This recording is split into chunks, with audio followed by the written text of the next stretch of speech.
The day Ethan Calloway's 7-year-old son asked why they lived in a house that felt dead inside, the billionaire CEO had no answer. He'd built an empire worth billions, commanded boardrooms across 3 continents, and made decisions that moved markets.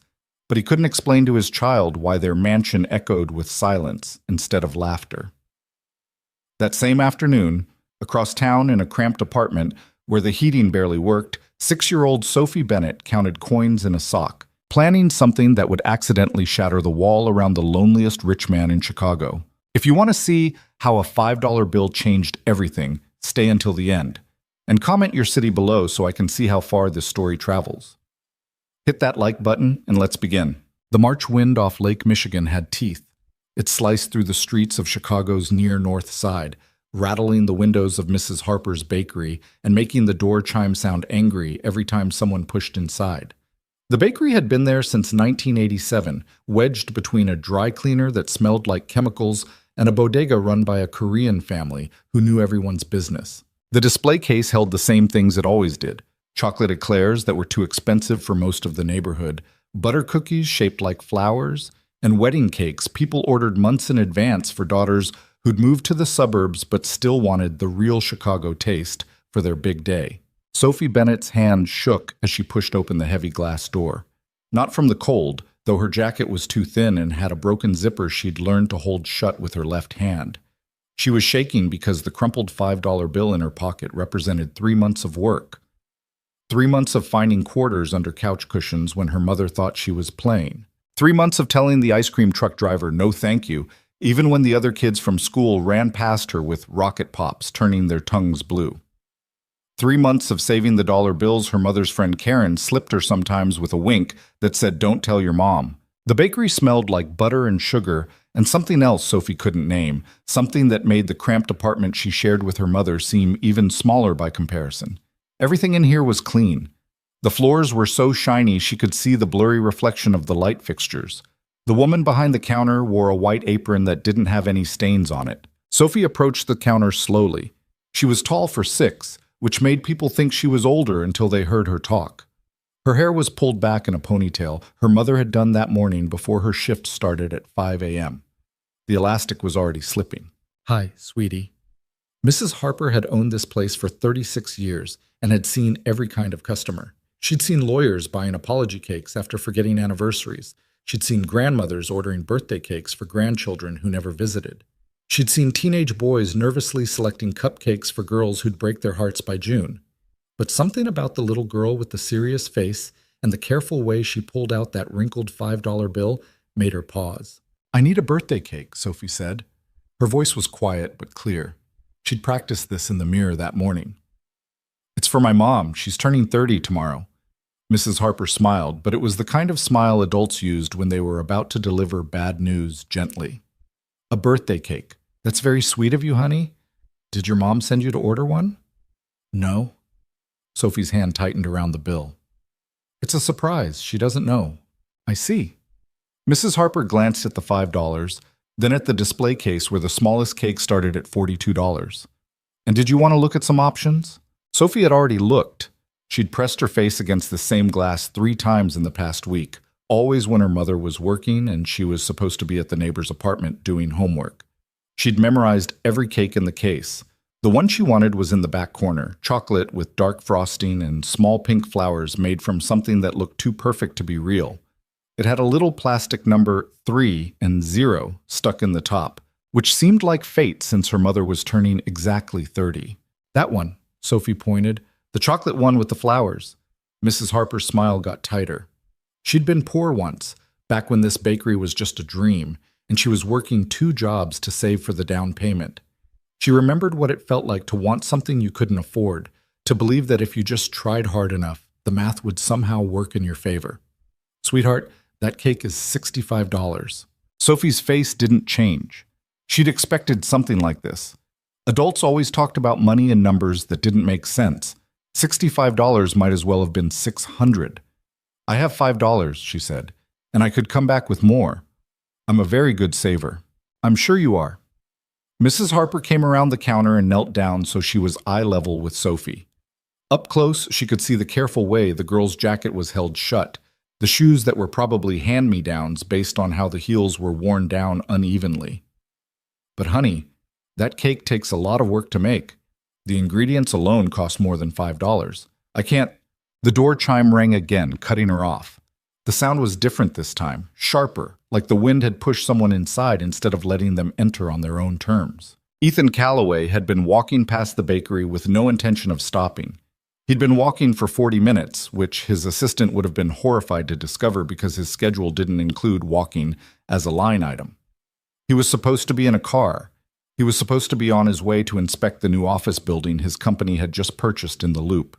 He was supposed to be returning calls from Tokyo, reviewing the merger documents his legal team had sent at 6 a.m., and approving the final designs for the product launch next quarter. Instead, he was walking through a neighborhood he hadn't visited in 15 years, looking at buildings that were exactly the same as they'd been when he was nobody, when he was just some kid from Pilsen with a laptop and an idea that everyone said would fail. The bakery had been instinct more than intention. He'd smelled the sugar and remembered something he couldn't quite name. Maybe it was the birthday cakes his mother used to buy from a place that looked exactly like this, back when his father was still alive and birthdays meant something other than another year of disappointment. Now he stood just inside the door, his $2,000 suit drawing a line between him and everything else in the room. He hadn't meant to listen to the conversation happening at the counter. He'd meant to grab a coffee. Did they even serve coffee? And leave. But he heard the little girl's voice, heard her say, "I'm a very good saver," with the kind of dignity that made his chest hurt. Ethan Calloway was 32 years old. He employed 4,000 people across 6 countries. His face had been on the cover of Fortune magazine twice. Forbes estimated his net worth at $2.3 billion, though they were off by about $400 million. He owned a house in Lincoln Park worth $8 million, though he'd never bothered to hang pictures on most of the walls. He drove a car that cost more than some people's houses, though lately his driver handled that while Ethan sat in the back seat and pretended to read reports. He had everything except the ability to remember the last time he'd felt like his life meant anything. "Can I help you?" Mrs. Harper had stood up from her conversation with Sophie and was now looking at Ethan with the particular expression people used when they recognized him but weren't sure if they should say so. Ethan started, then stopped. He looked at Sophie, who was still standing at the counter with her $5 bill held out like it was a winning lottery ticket. Her face was serious in a way that made her look older than 6, or maybe it just made her look tired. He knew that look. He'd seen it in the mirror often enough. Their eyes met for exactly 3 seconds. "Why do your eyes look sad?" Sophie asked. The question hit him like a physical thing. Mrs. Harper made a small noise that might have been surprise or disapproval. It was hard to tell. Ethan opened his mouth and found he had no answer ready. He'd been asked thousands of questions in his life. Reporters asking about quarterly earnings, investors asking about 5-year plans, his son asking why mommy wasn't coming home. But nobody had asked him why his eyes looked sad, because nobody had noticed. "I'm sorry," Mrs. Harper said quickly, putting a hand on Sophie's shoulder. She says what she thinks." Sophie apologized to the gentleman. "Don't." The word came out harder than Ethan intended. He cleared his throat, tried again. "Don't apologize. She's right." The silence that followed was the kind that makes people uncomfortable. Mrs. Harper looked between Ethan and Sophie like she was watching a play she hadn't bought a ticket for. Outside, a bus hissed past. Someone shouted something in Spanish. A car horn blared.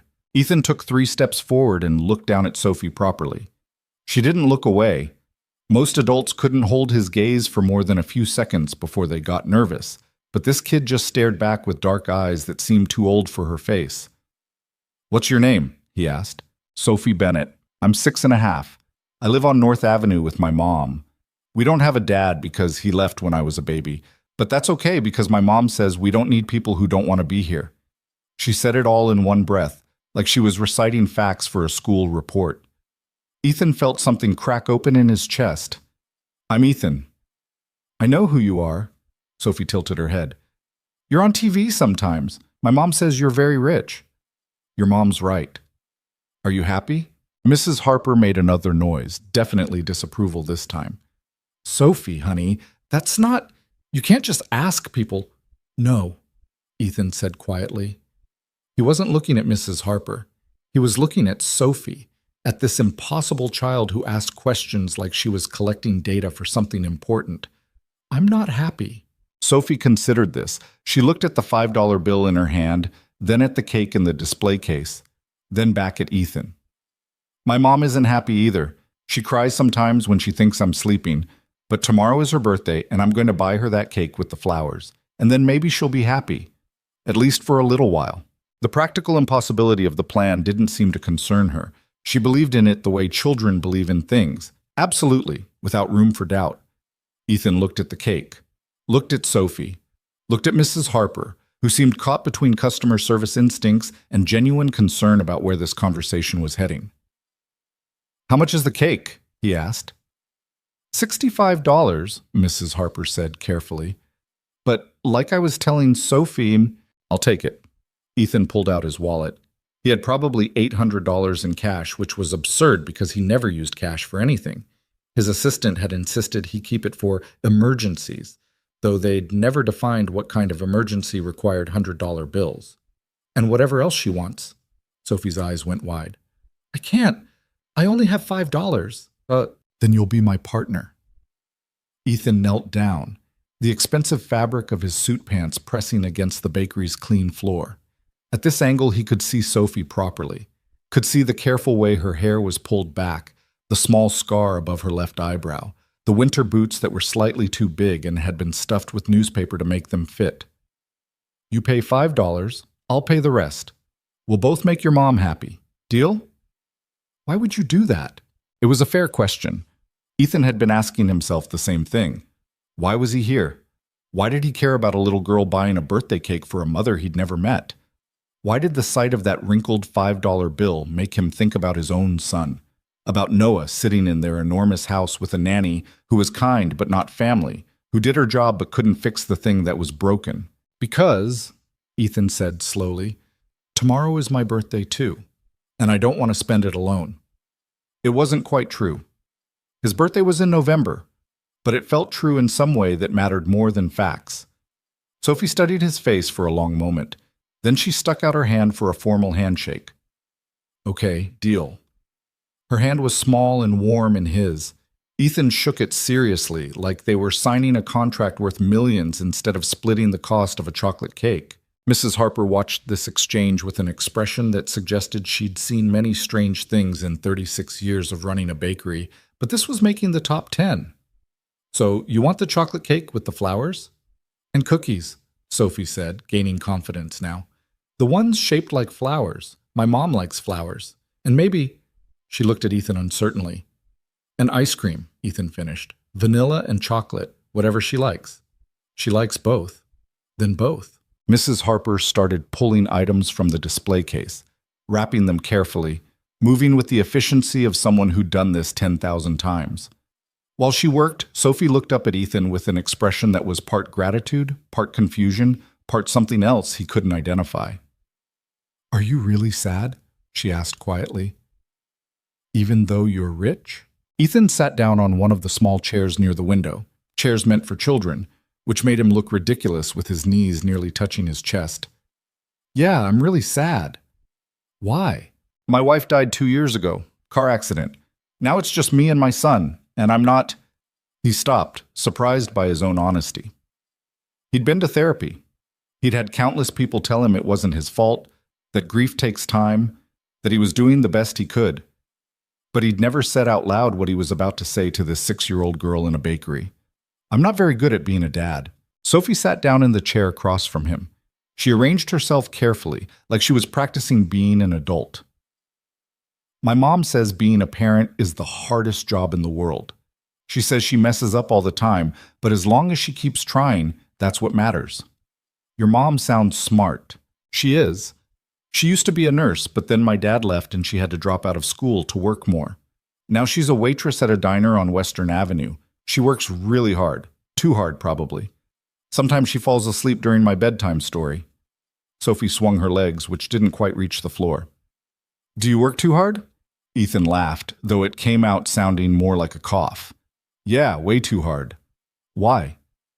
Because if I'm working, I don't have to think about other things. Like being sad? Like being sad? Sophie nodded like this made perfect sense. My mom does that too. She works extra shifts so she doesn't have to think about my dad leaving. I heard her tell her friend Karen that. They sat in silence while Mrs. Harper finished packaging everything. The total came to $93.40. Ethan handed over a $100 bill and told her to keep the change. Sophie carefully placed her $5 on the counter like it was a sacred offering. What time is the party tomorrow? Ethan asked as Mrs. Harper loaded everything into bags. It's not really a party. It's just me and my mom. We're going to have dinner at home, spaghetti probably, because that's her favorite and it's cheap. And then I was going to surprise her with the cake. Sophie's face fell slightly.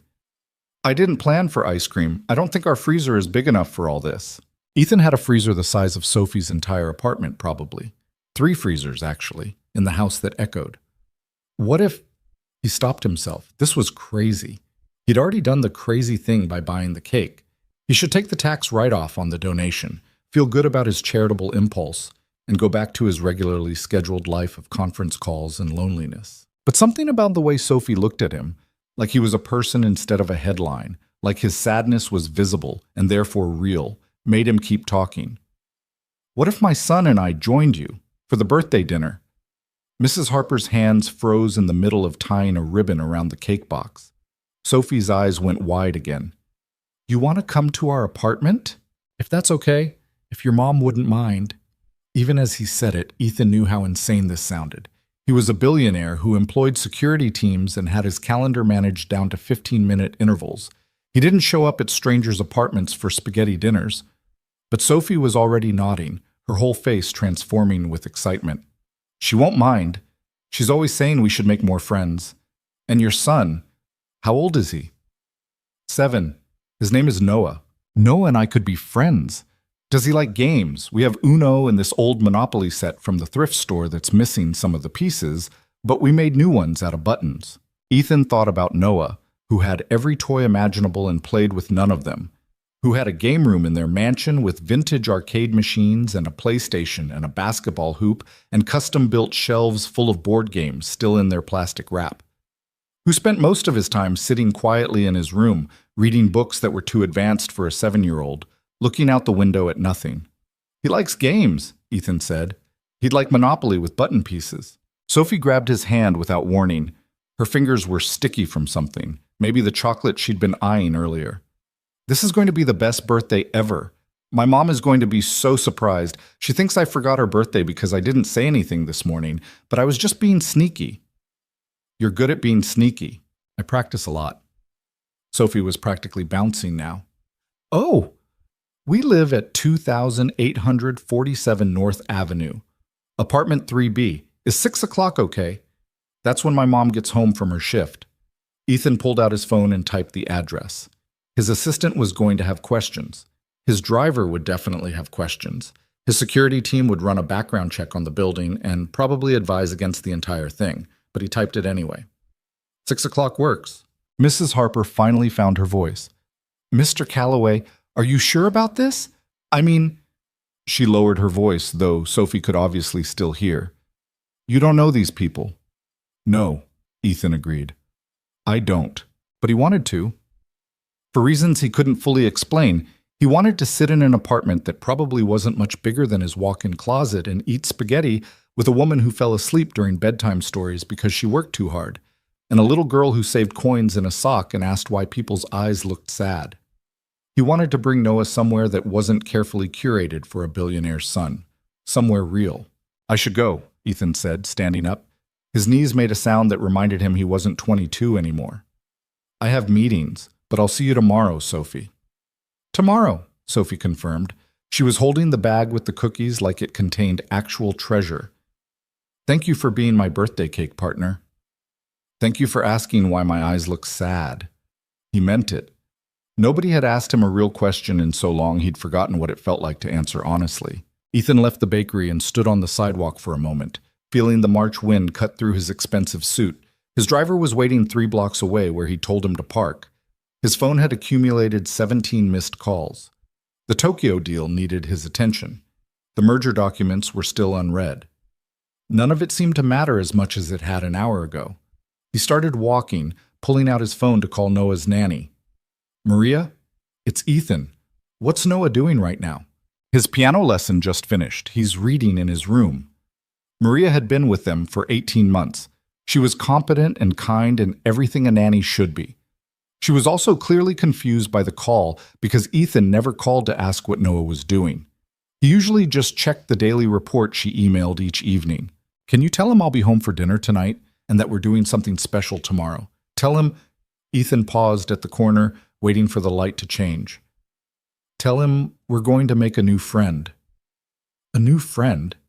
Her name is Sophie. She's 6. She asks a lot of questions. There was a long pause. Are you feeling all right, Mr. Calloway? Honestly, I'm not sure. The light changed. Ethan crossed the street, already thinking about how to explain this to Noah. How to prepare him for an apartment that would be nothing like their world. How to teach him, in one evening, that happiness didn't come from having everything. It came from sitting across from someone at a small kitchen table and being seen. His phone buzzed. Another meeting reminder. Another email marked urgent. Another demand on his time from people who needed him to be the version of Ethan Calloway, who made money and solved problems, and never asked questions about why his eyes looked sad.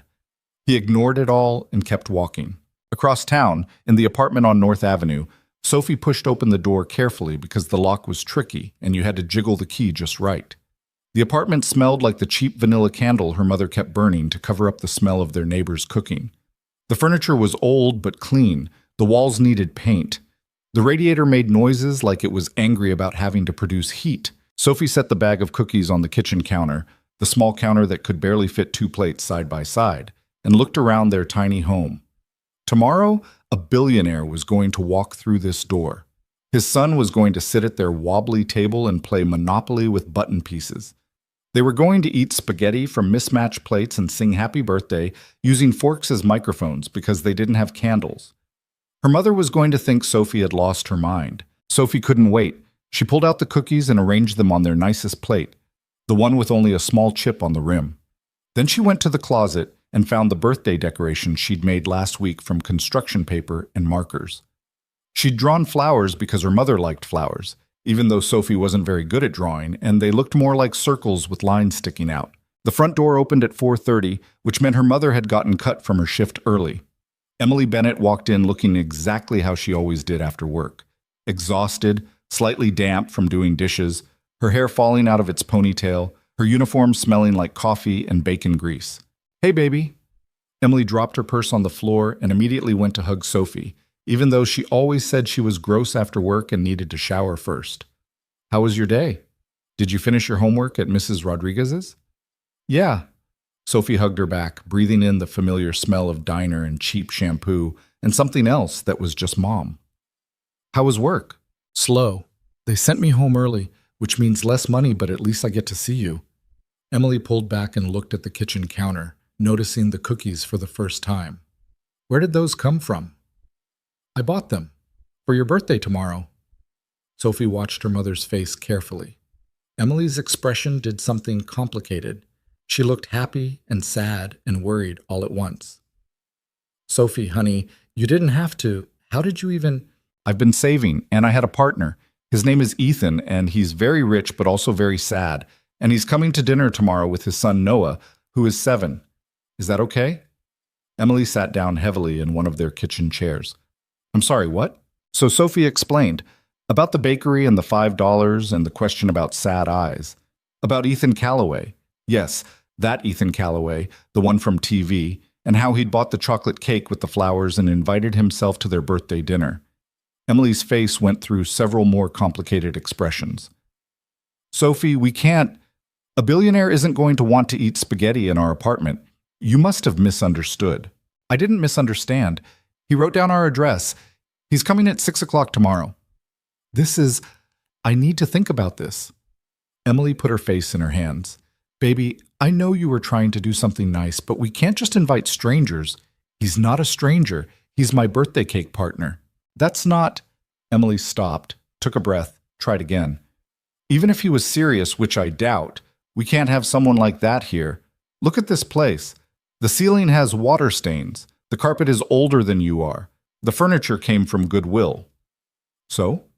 Sophie didn't understand why any of that mattered. He said he wanted to come.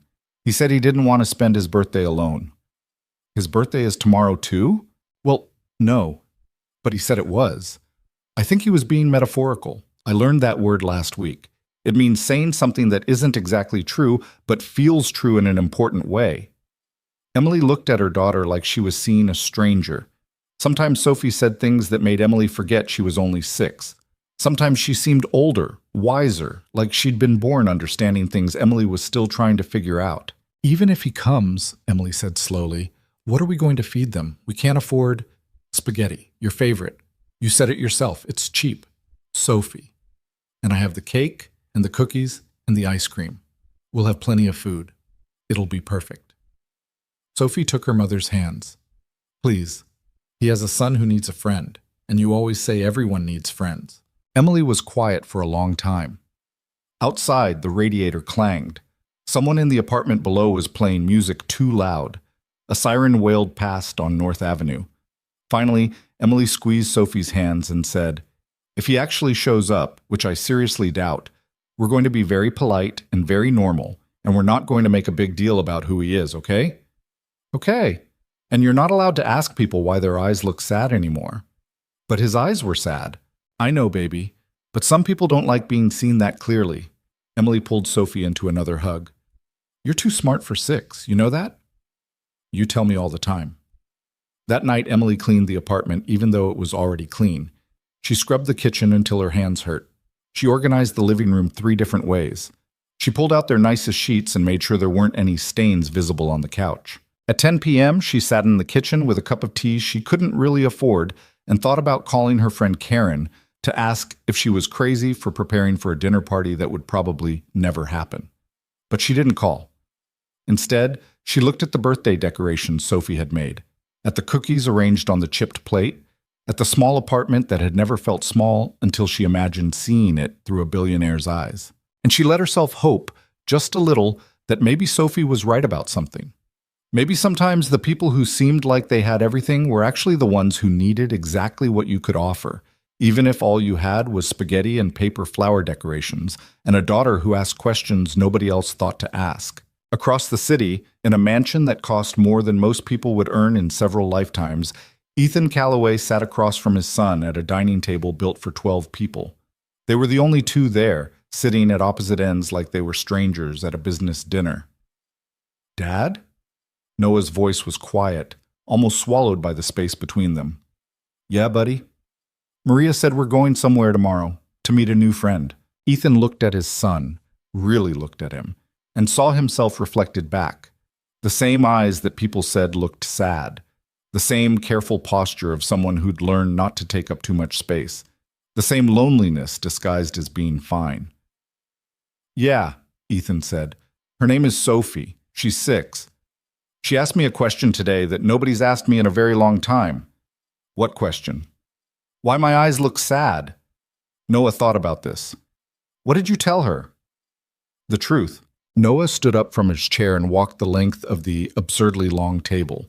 When he reached Ethan, he climbed into his father's lap like he hadn't done in months, like he was small again instead of 7 and growing too fast. My eyes look sad too, Noah whispered. Ethan held his son and felt something break open that he'd been keeping carefully sealed. I know, I'm sorry. I haven't been here. Not really. Where have you been? It was such a simple question, such a devastating one. Lost, Ethan admitted. But maybe we can try to find our way back, together. Noah nodded against his father's chest. Is Sophie's house going to be different from ours? Probably very different. Good. Noah's voice was muffled but determined. I don't like our house. It's too big and too quiet. Nothing ever changes. Ethan kissed the top of his son's head and made a decision. Tomorrow, they would walk into an apartment that would probably be smaller than their garage. They would eat spaghetti from mismatched plates and play games with missing pieces. They would sit at a table where people actually talked to each other instead of eating in silence. And maybe, if they were very lucky, they would learn what it felt like to be part of something real again. The birthday cake sat in Mrs. Harper's refrigerator overnight, chocolate frosting perfect and waiting. The flowers on top looked almost real in the dim light.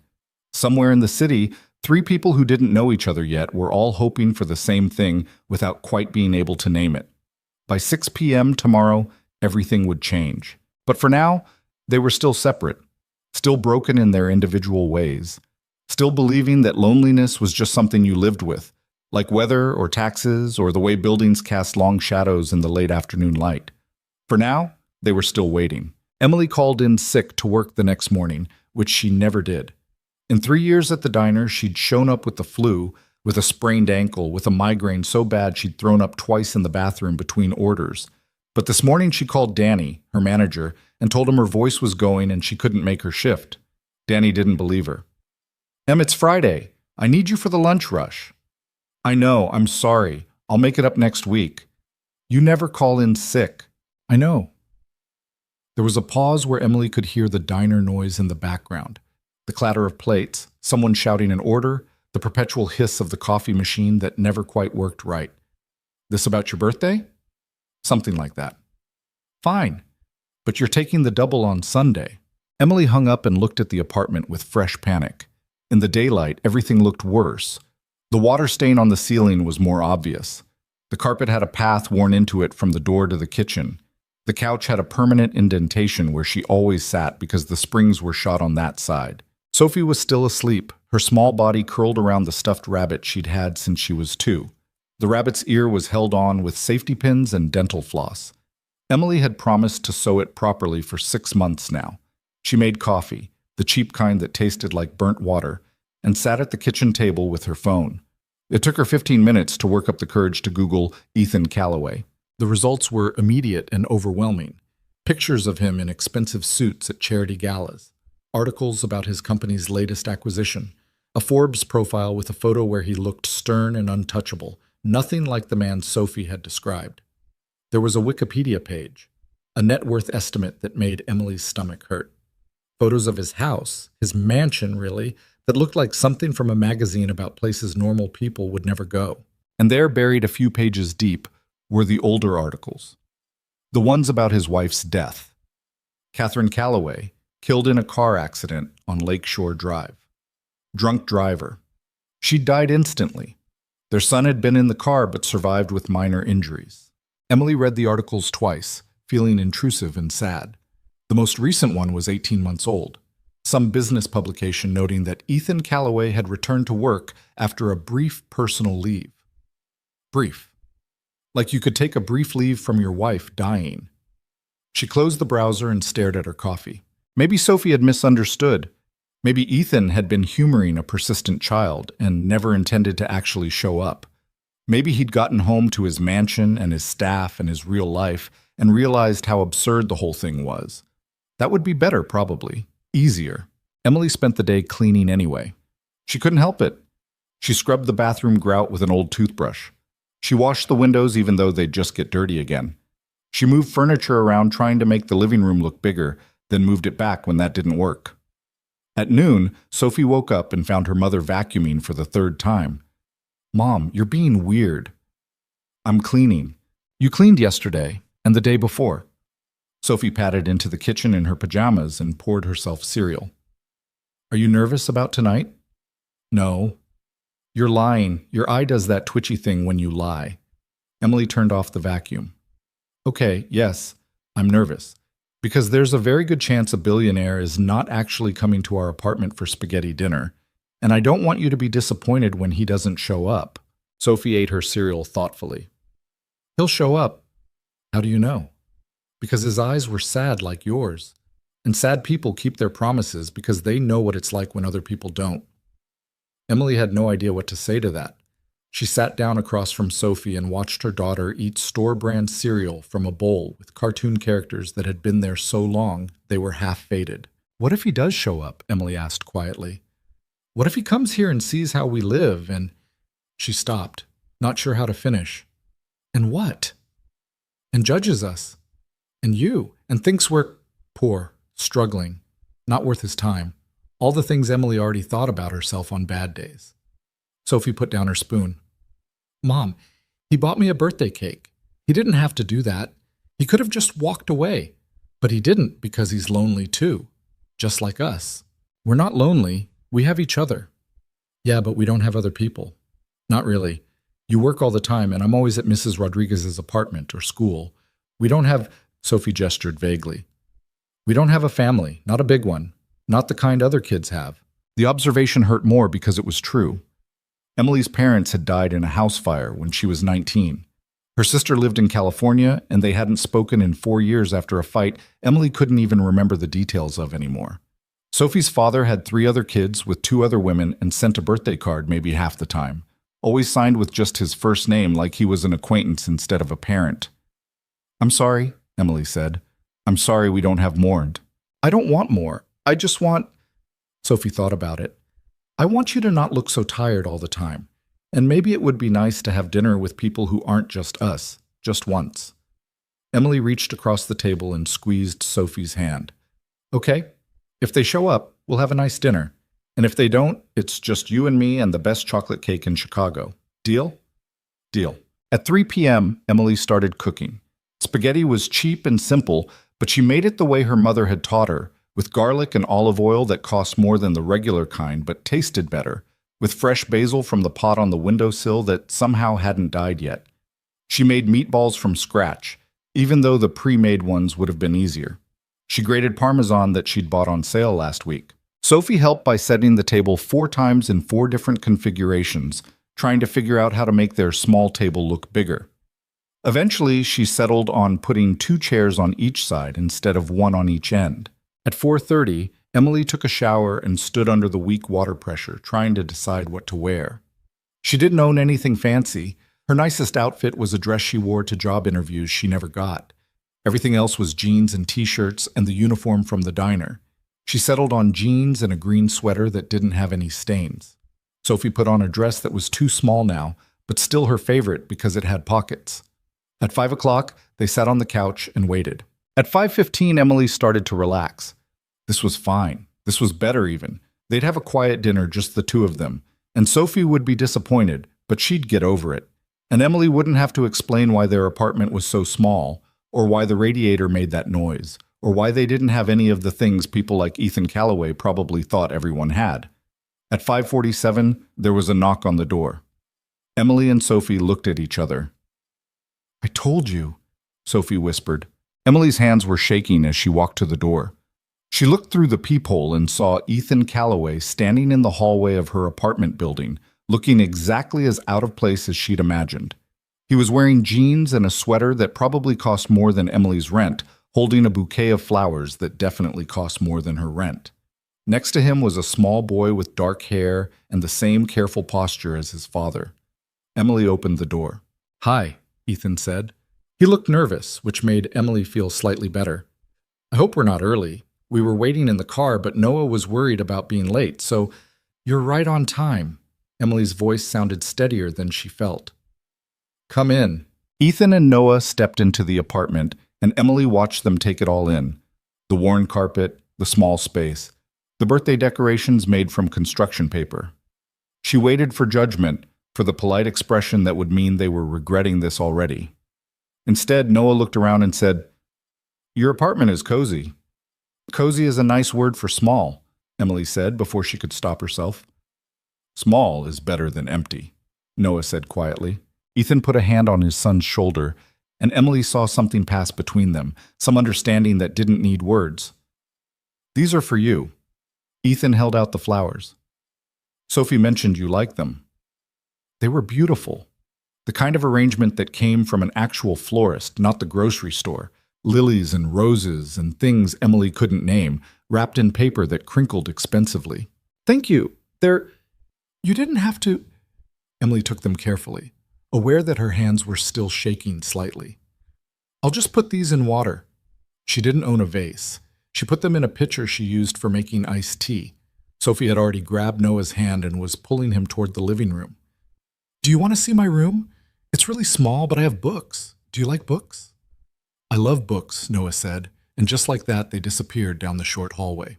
Emily and Ethan stood in the kitchen, suddenly alone. "I wasn't sure you'd actually come," Emily said. "I wasn't sure you'd actually want us to." Ethan looked around the kitchen, at the old stove, the chipped counters, the refrigerator covered in Sophie's drawings held up with magnets from pizza places. Your daughter is remarkable, by the way. She's something. Emily wiped her hands on her jeans even though they weren't dirty. I read about you online. I'm sorry about your wife. Ethan's expression closed slightly. Thank you. I just meant, I understand why your eyes look sad. Sophie has a way of seeing things that other people miss. It's kind of her superpower and also occasionally mortifying for me as a parent. That got a small smile. Noah's the opposite. He sees everything but keeps it all inside. I never know what he's thinking. That must be hard. Everything's hard. Ethan said it simply, like he was stating a fact. I have no idea what I'm doing most of the time. I can run a company worth billions, but I can't figure out how to talk to my 7-year-old son. Emily turned to check the pasta even though it wasn't ready yet. I work 50 hours a week and still can't afford to buy my daughter new shoes when she needs them. We're all just making it up as we go. At least you show up for her. I've been hiding in my office pretending work matters more than it does. You showed up here because your daughter asked me why my eyes looked sad and I didn't have a good lie ready. Ethan leaned against the counter. Can I help with anything? You don't have to. I want to. Please. I haven't cooked with another person in 2 years. Maria, Noah's nanny, she doesn't let me in the kitchen, says I get in the way. Emily handed him a knife and a cutting board. You can slice the bread. It's just grocery store Italian bread, nothing fancy. Grocery store Italian bread is perfect. They worked in silence for a minute. Ethan sliced bread while Emily stirred sauce and tried to wrap her mind around the fact that there was a billionaire in her kitchen doing manual labor with a serrated knife. From Sophie's room, they could hear the kids talking. Noah's voice was quiet but steady, telling Sophie about a book he'd read. Sophie was asking 1,000 questions. He sounds happy, Emily said. He hasn't sounded like that in months. Ethan set down the knife. Our house is too big and too quiet. He spends most of his time alone even when I'm there, which isn't often enough. Sounds lonely. It is, for both of us. Ethan looked at Emily properly for the first time. Your daughter thinks I'm rich and sad, and she's right on both counts. But being here, in your apartment that smells like garlic and basil and something baking, this is the first time in 2 years I've felt like I'm somewhere real. Emily didn't know what to say to that. She checked the pasta again, drained it, started assembling plates. Ethan helped without being asked, figuring out where things went by watching her movements. They called the kids for dinner. Sophie and Noah came running, and Emily saw that Noah was holding one of Sophie's books, a battered copy of Charlotte's Web from the library's used sale. Can I borrow this? Noah asked shyly. You can have it, Sophie said. I've read it 4 times already. You can borrow it, Emily corrected, and give it back next time you visit. She said it without thinking, without meaning to imply there would be a next time. But nobody corrected her. They sat at the small table, 4 plates of spaghetti and meatballs arranged on mismatched dishes. Emily had put out the cloth napkins her mother had given her as a housewarming gift 8 years ago, the ones she never used because they seemed too nice for every day. This looks amazing, Ethan said. It's just spaghetti. It's the first home-cooked meal Noah's had in weeks. Ethan looked at his son. Maria makes good food, but it's not the same as this. They started eating. For a few minutes, nobody talked. Then Sophie said, Noah's afraid of the dark. Emily closed her eyes. Sophie, we don't share other people's private information. It's okay, Noah said quickly. I'm afraid of the dark. Ever since the accident, I sleep with like 6 nightlights. I have a nightlight too, Sophie said. Mine's shaped like a turtle, and it puts stars on the ceiling. Mom got it at a yard sale for $2. That sounds cool. You can come see it after dinner if you want. Ethan smiled, a real smile, not the polite version. See? You made a friend in 5 minutes. That's a record for us. Sophie makes friends everywhere, Emily said. The mailman knows her name. The bus driver saves her the seat behind him. She talked to the mayor once at a street festival about why the city needs more public libraries. What did the mayor say? That she should run for office someday. Emily reached over and squeezed Sophie's hand. She probably will. They talked through dinner about small things. Noah told them about his school, which had a swimming pool and a planetarium, and teachers who called his father when he turned in homework late. Sophie talked about her school, which had a playground with broken swings and a library that was just one room with donated books. Ethan asked questions that seemed genuinely interested. Emily found herself talking about the diner, about the regular customers she'd known for years, about the cook who made the best hash browns in Chicago but couldn't read or write and dictated his grocery orders to whoever would listen. "You should go back to school," Ethan said. "Finish your nursing degree." Emily laughed, but it came out bitter. "With what time and what money? There are programs, scholarships. I could help." "No," Emily said it firmly. "I appreciate the thought, but no." Ethan backed off immediately. "I'm sorry. I didn't mean to overstep." "People always think money fixes everything." Emily set down her fork. "But some things aren't about money. They're about time and energy and whether you have anything left at the end of the day to be a person instead of just a paycheck." The silence that followed was uncomfortable. Sophie and Noah looked between the adults like they were watching something fragile crack. Then Ethan said, "You're right. I'm sorry. I spend my whole life thinking money is the answer because it's the only tool I know how to use. I spend my whole life wishing I had more of it." Emily picked up her fork again. "So we're both stuck in our own ways." "Mom," Sophie said quietly, "Ethan's trying to be nice." "I know, baby, and I'm being defensive because I'm not used to people being nice without wanting something." Emily looked at Ethan. "I'm sorry too. That was harsh." "It was honest. I appreciate honest." They finished eating in a silence that wasn't quite comfortable but wasn't hostile either. When the plates were empty, Sophie jumped up to get the cake. "Close your eyes, Mom!" Emily obeyed. She heard rustling in the kitchen, heard Sophie's excited whisper, and Noah's quiet response. Then she heard them both sing Happy Birthday, off-key and enthusiastic, with Ethan's deeper voice joining in halfway through. When she opened her eyes, Sophie was holding the chocolate cake with the pink flowers, 6 candles stuck into the frosting because that's how many they'd had in the drawer. The cake was beautiful, too beautiful for their apartment, for their life. Emily felt her throat close up. "Make a wish," Sophie said. Emily looked at her daughter's hopeful face, at Noah's shy smile, at Ethan watching from the background like he wasn't sure if he belonged in this moment. She looked at the cake that had started everything, at the candles flickering in the kitchen light. She wished for more moments like this, more people around their table, more laughter in their small apartment. She wished to stop being so tired. She wished for Sophie to always be this brave, this open, this willing to invite strangers into their life and call them friends. She blew out the candles. Sophie and Noah cheered. Ethan started cutting the cake while Emily found their 4 least chipped plates. They ate dessert in the living room because the table was too crowded, sitting on the couch and the floor like they were at a picnic. "This is the best birthday I've had in years," Emily said quietly. "Me too," Ethan said. "And it's not even my birthday." "We can pretend it is. I don't mind sharing." Sophie and Noah had already abandoned their cake and were setting up the Monopoly board on the floor, arguing happily about who got to be the car. "I should warn you," Ethan said, watching them. "Noah takes Monopoly very seriously. He's beat me 7 games in a row." "Sophie cheats," Emily countered. "She steals money from the bank when she thinks I'm not looking." "I can hear you," Sophie called from the floor. They played Monopoly until almost 9 o'clock. Sophie did cheat. Noah did take it seriously. Ethan kept making bad investment decisions that made Emily laugh. She won by accident, mostly because everyone else had been too busy talking to notice she'd monopolized the railroads. At 9:15, Noah yawned so wide his jaw cracked. "We should go," Ethan said reluctantly. "Already?" Sophie's face fell. "It's a school night, and Noah needs his nightlights." Ethan ruffled his son's hair. "But maybe we could do this again sometime?" He said it like a question, looking at Emily for permission.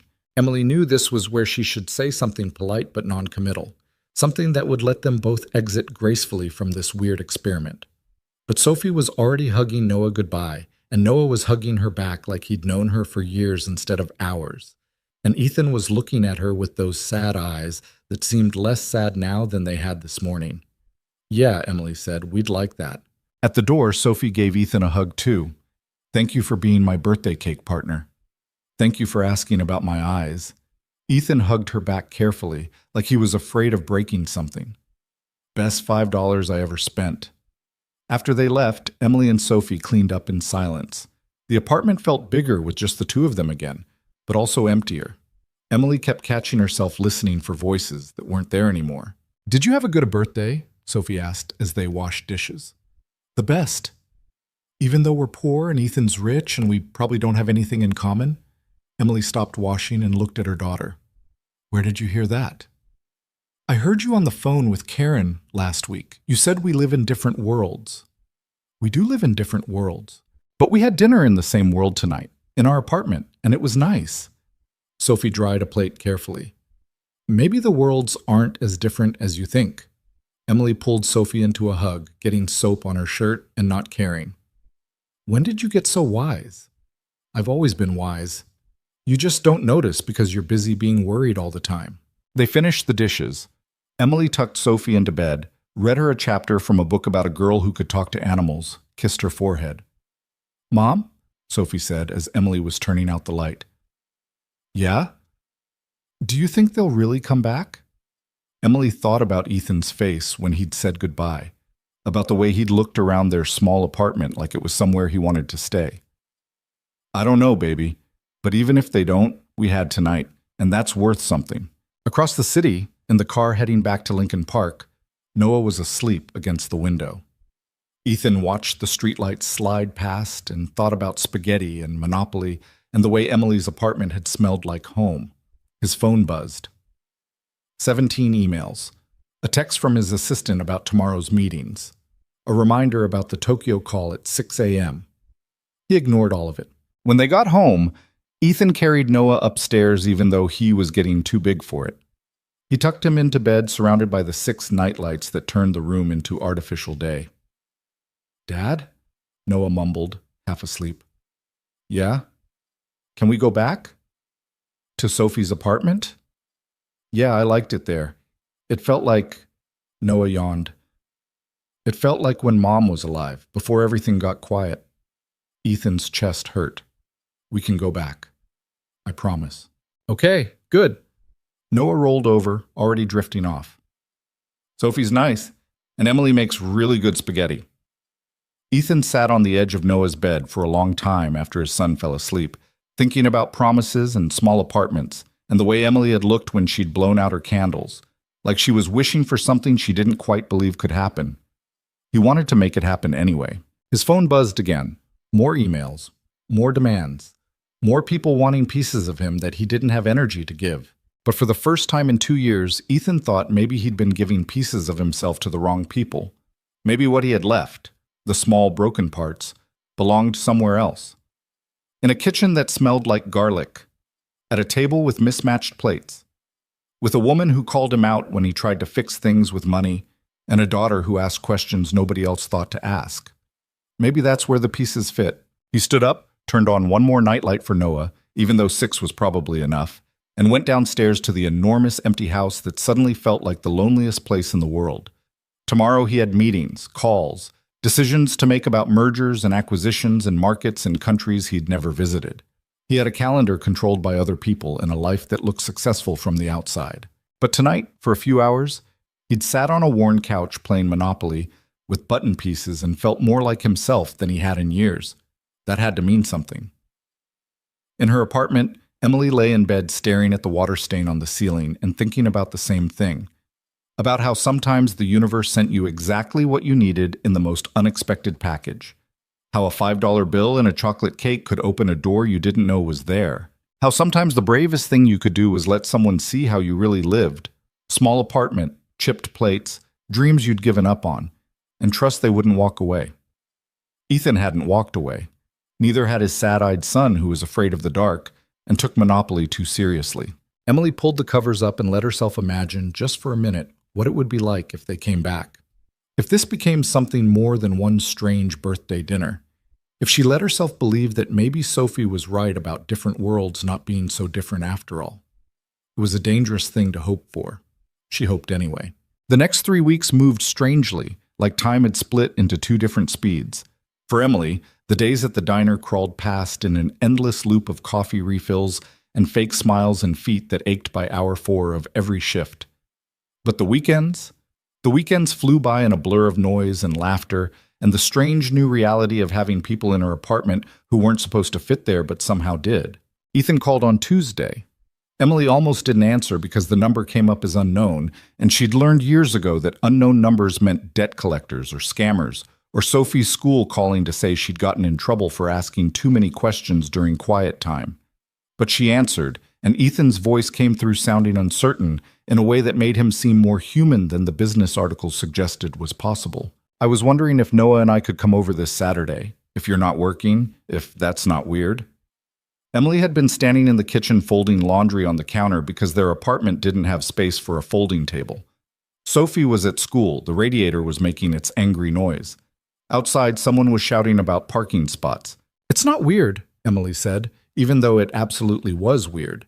Even though she'd spent the past 4 days trying to convince herself that the birthday dinner had been a one-time thing, a strange moment that wouldn't repeat. What time? Whenever works for you, we're flexible. Emily almost laughed. She couldn't imagine what flexible meant when you had billions of dollars and people managing your schedule. 2 o'clock? Sophie gets back from her art class at 1:30. 2 is perfect.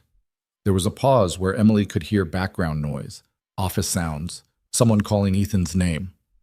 I should go, meeting in 5 minutes, but thank you for saying yes. Thank you for asking. After she hung up, Emily stood holding a pair of Sophie's jeans and tried to figure out what she'd just agreed to. This wasn't a special occasion anymore. This was just a Saturday, just hanging out. Like they were actually friends instead of two people from completely different worlds who'd accidentally collided in a bakery. She told Sophie that night over dinner, boxed mac and cheese, because Emily had worked a double and was too tired to cook anything real. Sophie's face lit up like someone had turned on a switch. Really? They're coming back? Really? Can we make cookies? Noah said he likes chocolate chip cookies, but Maria only makes the healthy kind with oatmeal and no sugar. We can make whatever kind you want. Sophie was already planning it out loud, talking about what games they could play and whether Noah would want to see her rock collection from the park. Emily let her talk and tried not to think about how quickly Sophie had attached herself to the idea of Noah and Ethan being permanent fixtures instead of temporary guests. Saturday came too fast and too slow at the same time. Emily worked the morning shift at the diner and came home to find Sophie had already cleaned her room and set out the ingredients for cookies in careful rows on the counter. You used the step stool without me here? Emily asked, seeing the flower on the top shelf was slightly moved. I was careful. I didn't fall even once. Sophie. Okay, I fell a little bit, but I caught myself on the counter. No blood. Emily checked her daughter over anyway, finding a small bruise on her elbow that Sophie insisted was from school, not from the step stool. They made cookies together, and Sophie talked non-stop about everything she wanted to show Noah, while Emily tried not to burn the first batch, because she was distracted thinking about Ethan sitting in her kitchen again. At exactly 2 o'clock, there was a knock. This time, Emily was ready. Or she thought she was ready. But when she opened the door and saw Ethan standing there in jeans and a jacket that probably cost more than her car, her old car, the one that had died 2 years ago and she'd never replaced, she felt the same jolt of unreality she'd felt the first time. Noah pushed past his father immediately, already talking to Sophie about a book he'd brought to show her. The kids disappeared into Sophie's room before Emily could even say hello. Hi, Ethan said. Hi. Emily stepped back to let him in. You came. I said I would. I know, Emily closed the door. I wasn't sure if you'd change your mind, if you'd remember that you're a billionaire and I'm a waitress and this whole thing is kind of insane. Ethan set down a bag he'd been carrying. Emily could see wine bottles, expensive-looking cheese, a baguette that definitely didn't come from the grocery store. I think about that a lot, actually, about how insane this is. And then I remember how quiet my house is, and how Noah smiled more at your birthday dinner than he has in 6 months. And suddenly, it doesn't seem insane at all. Your house isn't quiet because it's big. It's quiet because you're lonely. I know. Ethan looked around the apartment like he was memorizing it. Your place isn't small because you don't have money. It's small because... He stopped. Actually, no, it's definitely small because of money, but it doesn't feel small. It feels full. Full of junk from Goodwill and appliances that barely work. Full of life. Ethan met her eyes. There's a difference. Emily didn't know what to say to that. She turned toward the kitchen where the cookies were cooling on a rack that was older than Sophie. I made cookies. The regular kind. with sugar and everything unhealthy. Noah's going to lose his mind. They spent the afternoon doing nothing important. The kids played in Sophie's room with the door open, their voices a constant background noise of imagination and argument. Emily and Ethan sat in the living room drinking coffee that tasted terrible because Emily's coffee maker was from 2003 and barely functioned. "You don't have to drink that," Emily said, watching Ethan take another polite sip. "I know it's awful. It's not that bad. You're a terrible liar. Your eye twitches when you lie." Ethan laughed. "Sophie said the same thing about you. We have that in common, apparently. Twitchy honesty." Emily set down her mug. "Can I ask you something?" "Anything." "Why are you really here? And don't say it's because Noah had fun or because your house is quiet. I need the real answer." Ethan was quiet for a long moment. From Sophie's room came the sound of laughter, then Noah's voice reading something out loud. "When Catherine died, people kept telling me I needed to move on, get back to work, focus on the company, provide stability for Noah. All these practical things that made sense on paper but felt impossible in real life. But you did them anyway." "I did them anyway. Because that's what you do, right? You keep moving, you pretend you're fine until eventually you convince everyone, including yourself." Ethan looked at his coffee like it might have answers. "Except I never convinced myself. I just got better at pretending, better at filling my calendar so I didn't have time to think, better at telling Noah I was busy instead of admitting I didn't know how to be his father anymore." Emily wanted to reach out and touch his hand, but didn't. "And then Sophie asked about your eyes." "And then Sophie asked about your eyes," Ethan repeated, "and I realized I'd spent 2 years building this perfect wall around everything that hurt, and your 6-year-old daughter saw right through it in about 30 seconds. She's observant like that. It's a blessing and a curse. It's a gift." Ethan finally looked at her. "And so is this. You and Sophie in this apartment where the radiator makes that insane noise and the coffee tastes like burnt dirt. Sorry, but it really does. And nobody's pretending to be anything they're not. I'm here because for the first time since Catherine died, I feel like I can breathe." Emily's throat felt tight. "I don't know what to do with that information. You don't have to do anything with it. I'm not asking for anything. I just wanted you to know why I keep showing up." Ethan smiled, but it was sad around the edges. "Also because Noah asked me 17 times this week when we were coming back, and I'm apparently incapable of saying no to my son when he actually expresses an opinion about something."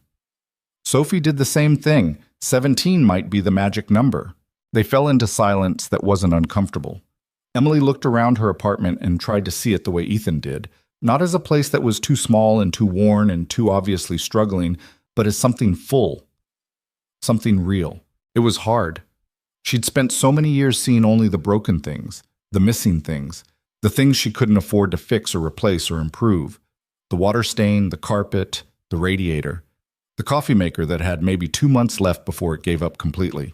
But there was also Sophie's artwork taped to the refrigerator, the plants on the windowsill that kept growing despite Emily's best efforts to forget to water them, the bookshelf she'd built from cinder blocks and boards from the hardware store, crammed with library books and paperbacks from garage sales, the quilt her mother had made before she died, draped over the back of the couch with its pattern of stars and moons.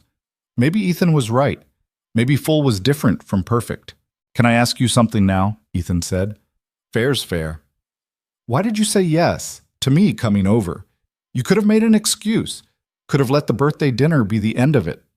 Emily thought about lying, about giving him some easy answer that wouldn't reveal too much, but he'd been honest with her, and she owed him the same. "Because Sophie's never had a friend who stuck around," Emily said quietly. "Every time she gets close to someone, they move away, or their parents decide we're not the right kind of people to associate with. And I watched her with Noah at the birthday dinner and saw how happy she was, and I thought," her voice cracked slightly, "I thought maybe this time it could be different, even if it's weird, even if we don't make sense on paper. We don't have to make sense on paper. Everyone keeps telling me we do. My friend Karen thinks I'm insane for letting you anywhere near Sophie. She thinks you're going to, I don't know, suddenly remember you're rich and disappear, and Sophie's going to be devastated. I'm not going to do that. You don't know that. Nobody knows that. People leave all the time for reasons that have nothing to do with wanting to. Ethan set down his coffee mug on the table that wobbled unless you put a folded napkin under one leg. My wife didn't want to leave. She was driving home from the grocery store on a Tuesday afternoon. Some drunk idiot ran a red light. And just like that, she was gone. He said it flatly, like he'd practiced not feeling it. So you're right. I can't promise I won't disappear, but I can promise it won't be because I want to. Emily finally did reach out and touch his hand, just briefly, just enough to say she understood. From Sophie's room came a crash, followed by Sophie's voice saying, "It's fine, everything's fine, nothing broke." Emily and Ethan looked at each other and both stood up at the same time, heading for the hallway. They found the kids surrounded by rocks, Sophie's entire collection apparently, which she'd been storing in a shoebox on the top shelf of her closet. "I was showing Noah my favorite one and the box slipped," Sophie explained, looking guilty. "But none of them broke because rocks don't break when you drop them, usually." Noah was already picking them up, organizing them by size without being asked. "This one looks like a heart, and this one has sparkles in it." "That's mica. I found it by the lake." Sophie started helping. "You can keep it if you want. I have like 50 rocks with mica." "Really?" Noah held the rock like it was precious. "Thank you." Ethan looked at Emily. "Should we help?" "Probably, before they find another box to drop." They spent 20 minutes picking up rocks and listening to Sophie explain where she'd found each one and why it was special.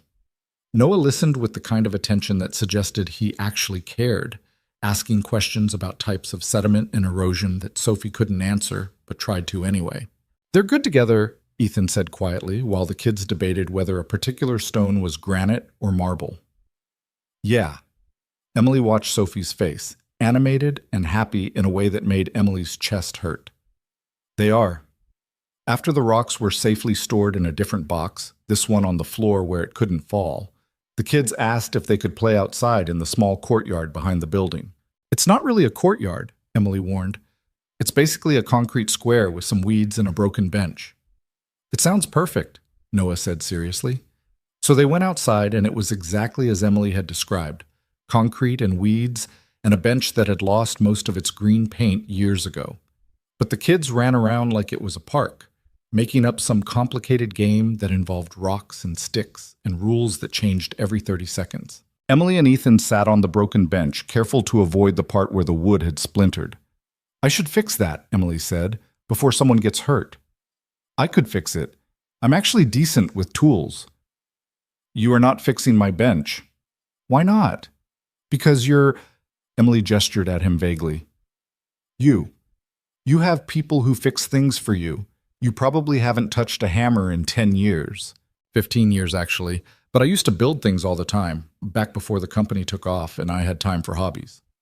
Ethan looked at the bench like he was genuinely considering it. "I could come over next weekend and fix it, if you let me." "You want to spend your Saturday fixing a broken bench in my sad little courtyard?" "Yes." "Why?"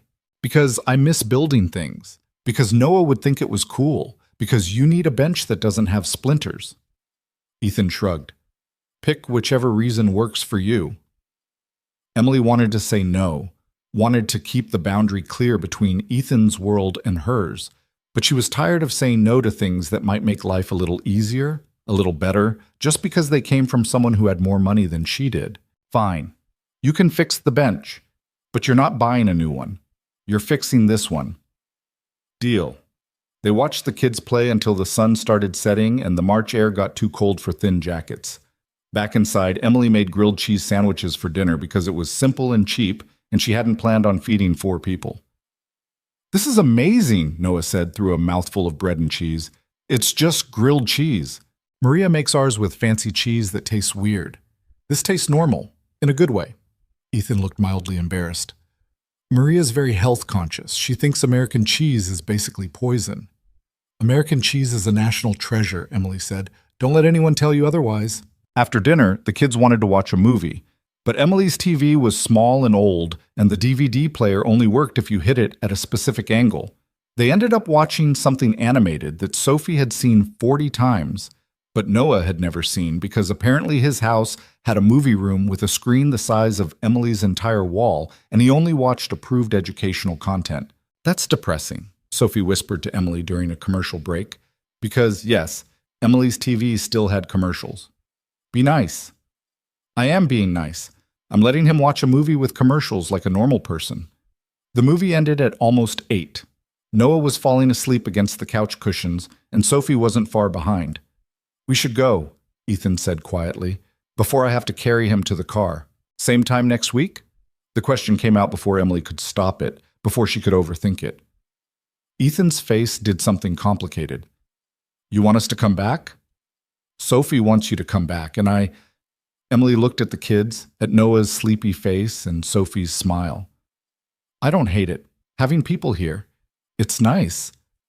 Nice is better than nothing. Nice is pretty good, actually. At the door, Noah hugged Sophie goodbye without prompting. Sophie hugged him back and made him promise to bring the book he'd told her about. Something about a kid who could talk to animals. I promise, Noah said, and my dad's going to fix your bench. I heard. He better do a good job. He will. He's really good at building things. He just forgets sometimes. After they left, Emily cleaned up while Sophie got ready for bed. The apartment felt quiet again, but it was a different kind of quiet than before. Less empty. More like the pause between conversations instead of the silence of having nothing to say. She was washing the last dish when her phone rang. Karen's name flashed on the screen. So? Karen said immediately. Did he show up? He showed up. And we had a nice time. The kids played, we talked. He's coming back next week to fix the bench in the courtyard. There was a long pause. Please tell me you're being careful. I'm always careful. No, you're always cautious. There's a difference. Cautious is good. But you're letting a billionaire into your life, into Sophie's life. And I'm worried about what happens when this experiment ends. Emily leaned against the counter and closed her eyes. What if it doesn't end? Everything ends. Not everything. Especially things like this. You're living in different worlds, Em. Eventually that matters. Maybe. Emily opened her eyes and looked at the grilled cheese pan soaking in the sink, at the mismatched plates in the drying rack, at Sophie's artwork on the fridge. But for now, it's nice. And I'm going to let it be nice without waiting for it to fall apart. Karen sighed. Just promise me you'll be smart about this. I promise. After she hung up, Emily stood in the kitchen for a long time, thinking about promises and different worlds, and whether it was possible to build something real out of accidental collisions and chocolate cake. She didn't have an answer, but she was willing to find out. The next Saturday, Ethan showed up with a toolbox that looked brand new and wood stain that probably cost more than Emily's entire furniture budget for the year. Noah brought the book he'd promised Sophie, and Sophie dragged him inside before Ethan had even made it through the door. They're efficient, Ethan said, watching them disappear. They've been planning this all week. Sophie made a schedule. Emily grabbed her jacket. Come on, let's look at this bench before you realize what you've gotten yourself into. Outside, Ethan examined the bench with the kind of focus he probably used for business deals. He poked at the broken wood, tested the stability of the legs, made thoughtful noises that could have meant anything. This is worse than I thought, he finally said. Great, so you can't fix it. I didn't say that. I said it's worse than I thought. The whole support structure is compromised. I'm going to have to rebuild most of it. You don't have to. I want to. Ethan was already pulling wood and tools out of his bag. Trust me, this is the most useful I've felt in months. Emily watched him work for a while, surprised by how competent he was with the tools. His hands knew what they were doing, moving with the kind of muscle memory that came from actual practice, not just money. You really did build things before, she said. My dad was a carpenter. He taught me everything before he died. Ethan measured a piece of wood, marked it with a pencil. I was going to follow in his footsteps, actually. Had plans to start my own furniture business. Then I took a programming class in college, and everything changed. Do you miss it? The building. Every day. Ethan started cutting, and the sound of the saw filled the courtyard. Money's great. Success is great. But there's something about making something with your hands, something real and solid that people can actually use. He stopped, looked at the bench. This is going to sound stupid. Try me. Building this bench is going to do more good than anything I've done at work in the past year. At work, I move numbers around and make deals that make rich people richer. Here, I'm making something that Sophie can actually sit on. That actually matters. Emily sat on the concrete and watched him work. It doesn't sound stupid. No? No, It sounds honest. They fell into comfortable silence. Ethan worked and Emily watched, occasionally handing him tools when he asked. From inside the building, they could hear Sophie's laughter through an open window. After about an hour, Ethan sat back and wiped his forehead. Okay, the hard part's done. Now I just need to stain it and let it dry. You're actually good at this. Told you. Ethan opened the can of stain. My dad always said if you can't fix something yourself, you don't really own it. You're just renting it from someone who knows better. That's a good philosophy. It is. I forgot about it for about 15 years, but it's good. They stained the bench together, Emily following Ethan's instructions about grain direction and even coding. Her hands got messy. His did too. Felt normal in a way that nothing else about their situation felt normal. Can I ask you something personal? Ethan said after a while. Depends on what it is.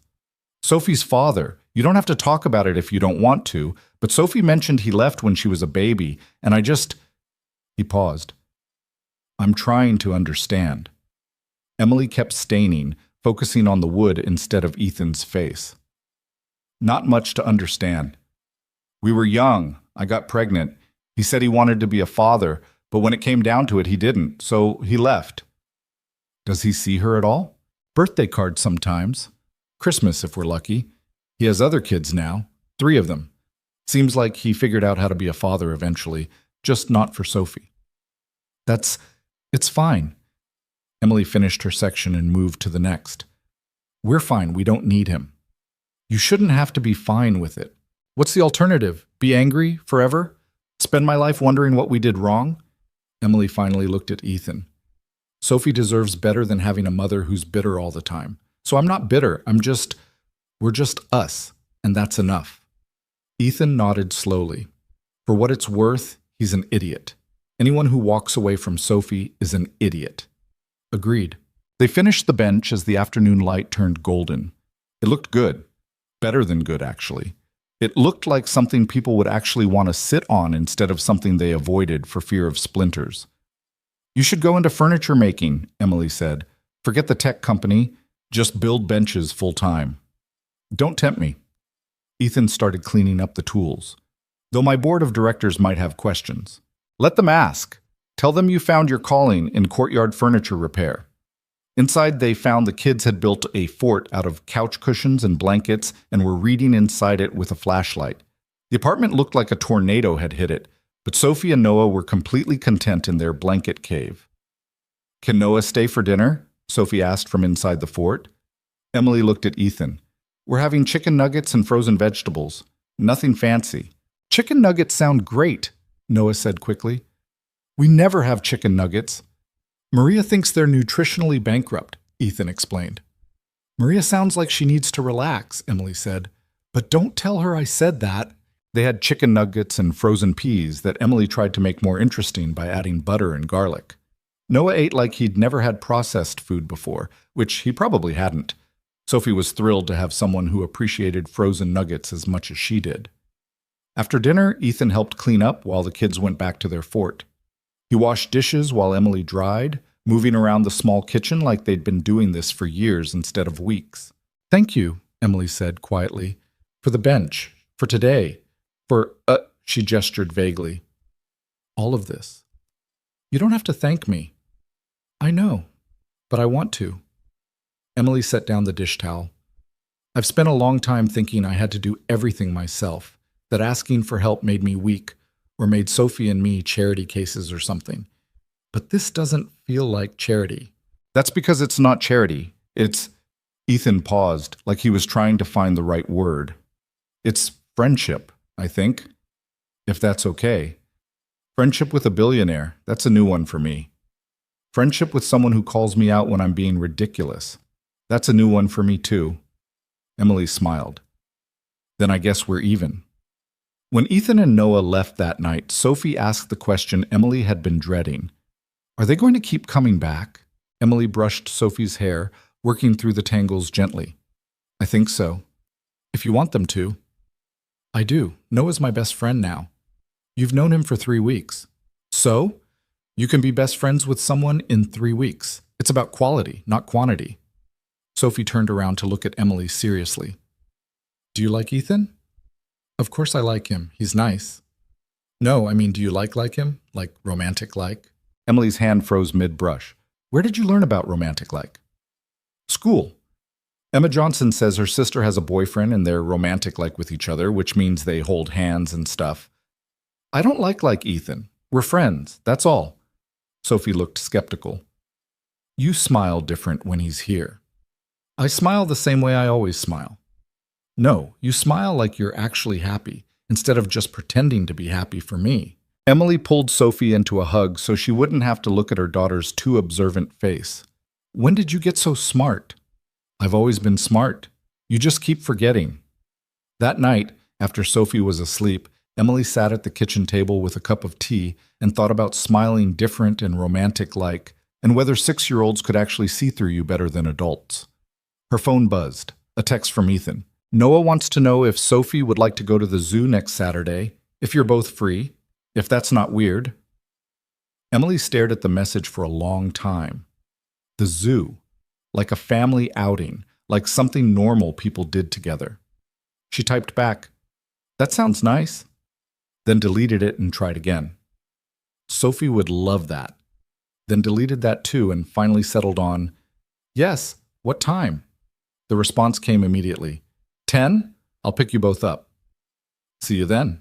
Emily set down her phone and looked around her small apartment, at the couch where they'd sat together, at the kitchen where they'd made cookies and washed dishes, at Sophie's room where 2 kids were building a friendship that somehow included their broken parents by extension. Karen was right. This was insane. Different worlds didn't just collide and create something functional. Money and poverty didn't mix.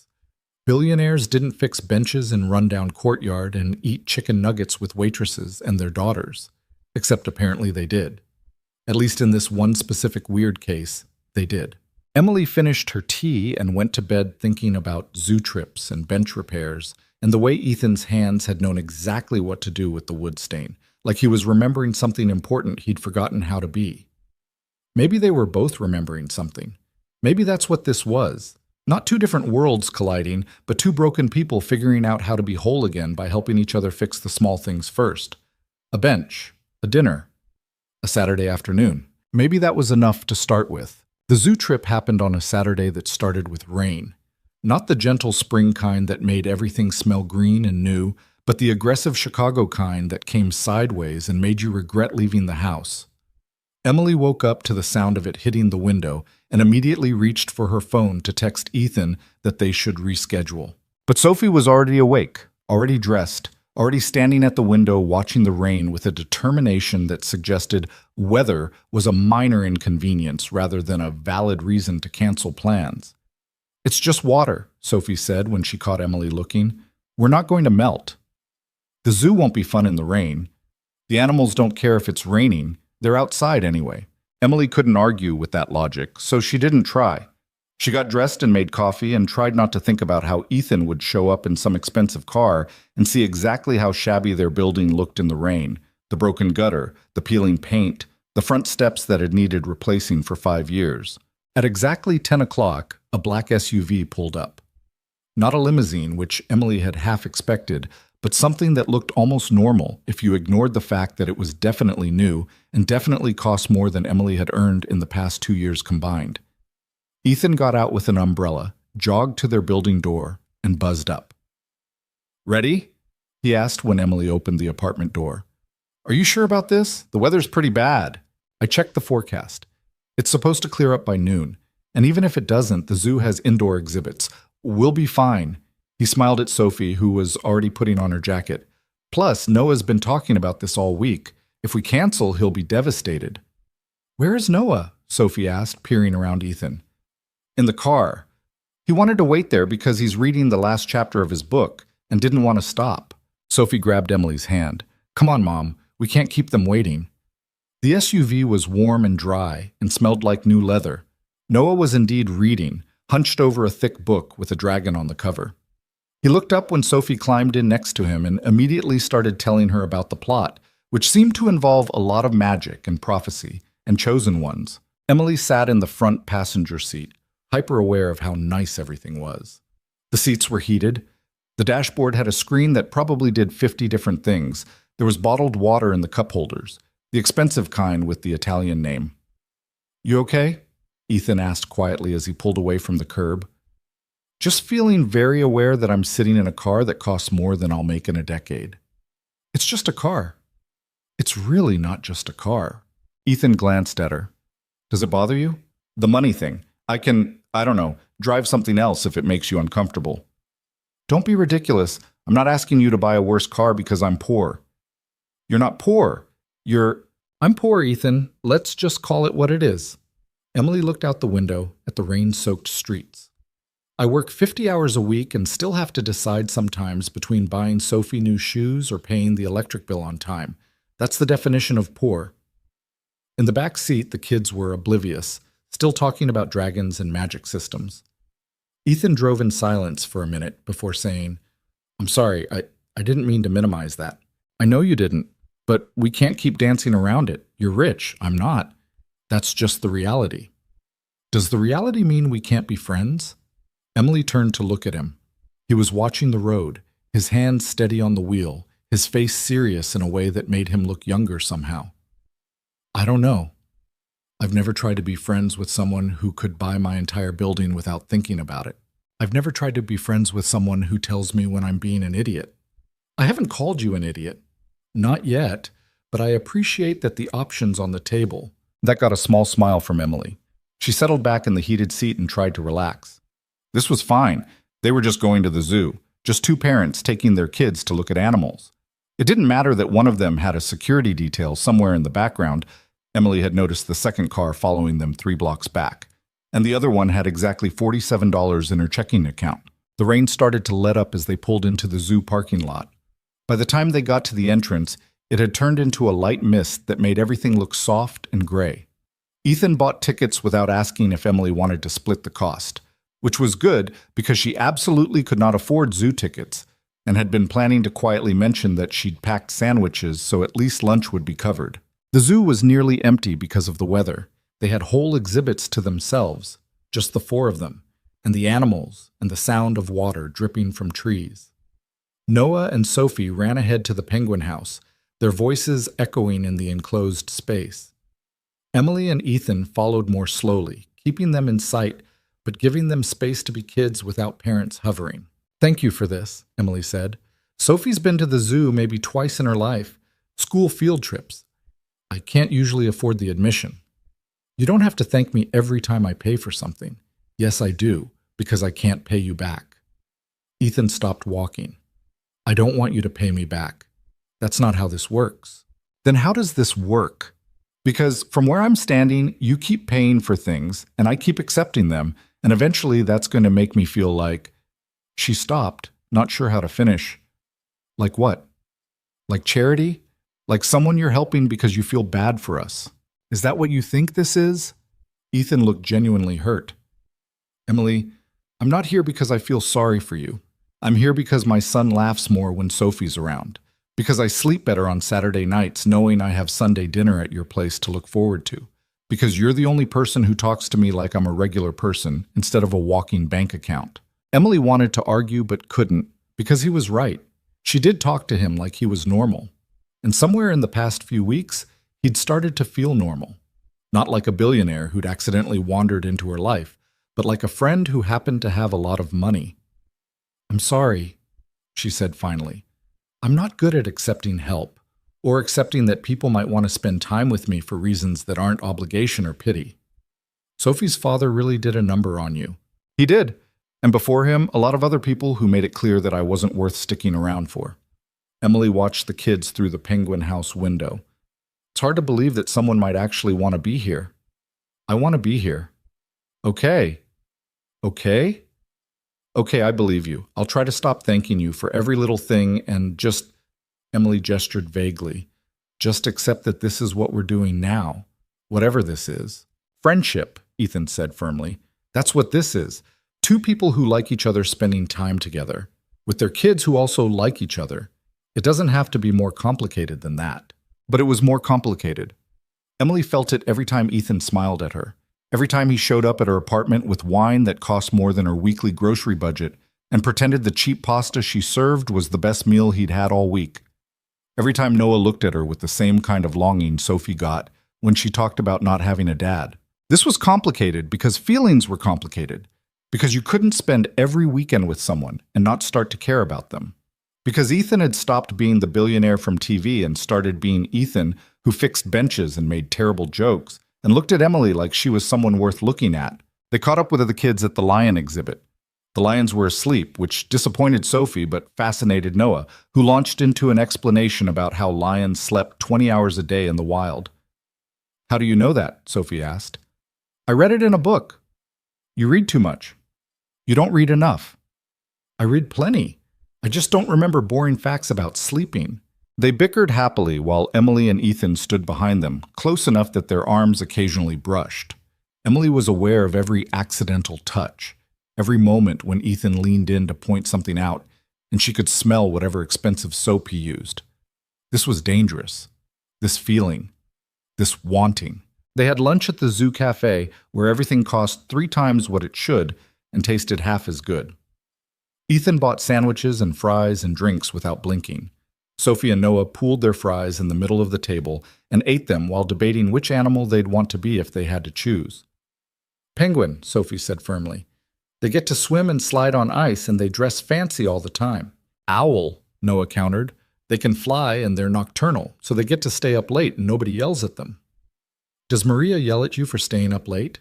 Emily asked. "Not yell, but she does this disappointed face that's worse than yelling." "I know that face," Sophie said. Mom does it too." "I do not do a disappointed face." "You definitely do," Ethan said. "I've seen it. Usually, right before you tell me I'm being ridiculous about something." "That's because you are usually being ridiculous about something." Sophie and Noah giggled, and Emily realized they looked like a family, like 2 parents and 2 kids having a normal Saturday at the zoo, like something Emily had stopped letting herself imagine years ago. After lunch, they went to the reptile house. It was warm and humid and smelled like dirt and something vaguely swampy. Noah loved it. Sophie was less enthusiastic but pretended to be interested because Noah was explaining the difference between pythons and boa constrictors.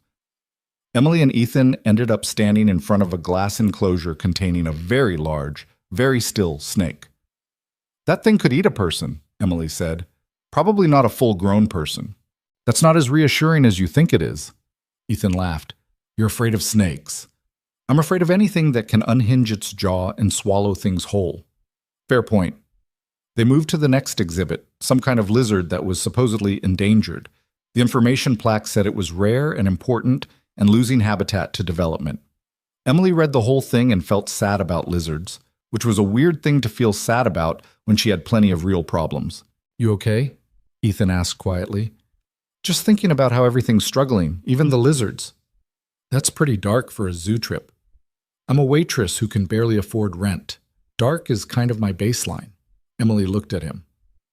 "Don't you ever feel like everything's falling apart? Like no matter how hard you work, it's never quite enough?" "Every day," Ethan said. "But I'm a billionaire, so people think I'm not allowed to feel that way." "Are you? Allowed?" "I don't know. Probably not. My problems are different from yours, but they're still problems." Before Emily could respond, Sophie ran up looking slightly green. "The snake section is gross. Can we go see the monkeys now?" They spent the rest of the afternoon working their way through exhibits. The monkeys were active and entertaining. The elephants were massive and surprisingly graceful. The giraffes were Noah's favorite because they looked, in his words, like they were designed by someone who didn't know when to stop. By 4 o'clock, everyone was tired and damp and ready to go home. The rain had started again, heavier now. They ran to the SUV and climbed in laughing, Sophie and Noah arguing about whether getting rained on counted as swimming with your clothes on. Ethan drove them back through traffic that was getting worse as evening approached. Emily watched the city go by and felt the day settling into her bones. The good, tired feeling of having actually done something instead of just surviving another week. When they pulled up to Emily's building, the rain was coming down hard enough that the windshield wipers could barely keep up. "You should come up," Emily said without planning to. "Wait out the worst of it." "You sure?"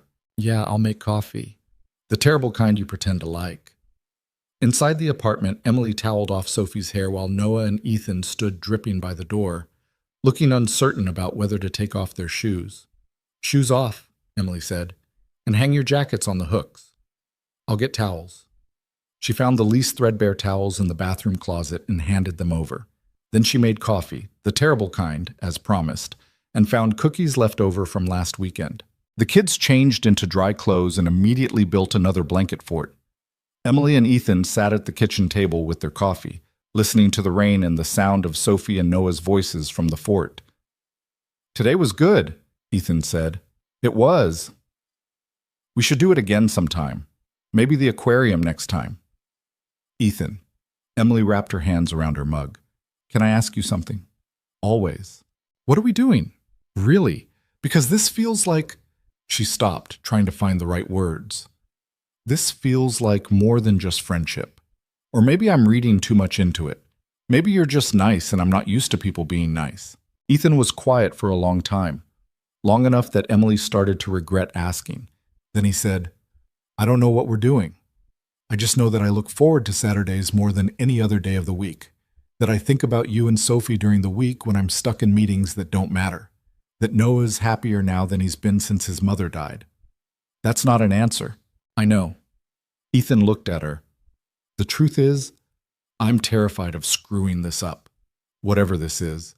Because if I push for more and it ruins what we have, Noah loses Sophie, and I lose you, and I can't—" His voice cracked slightly. "I can't lose anyone else." Emily reached across the table and took his hand. "I'm scared too. I'm scared that I'm letting myself feel things I shouldn't feel.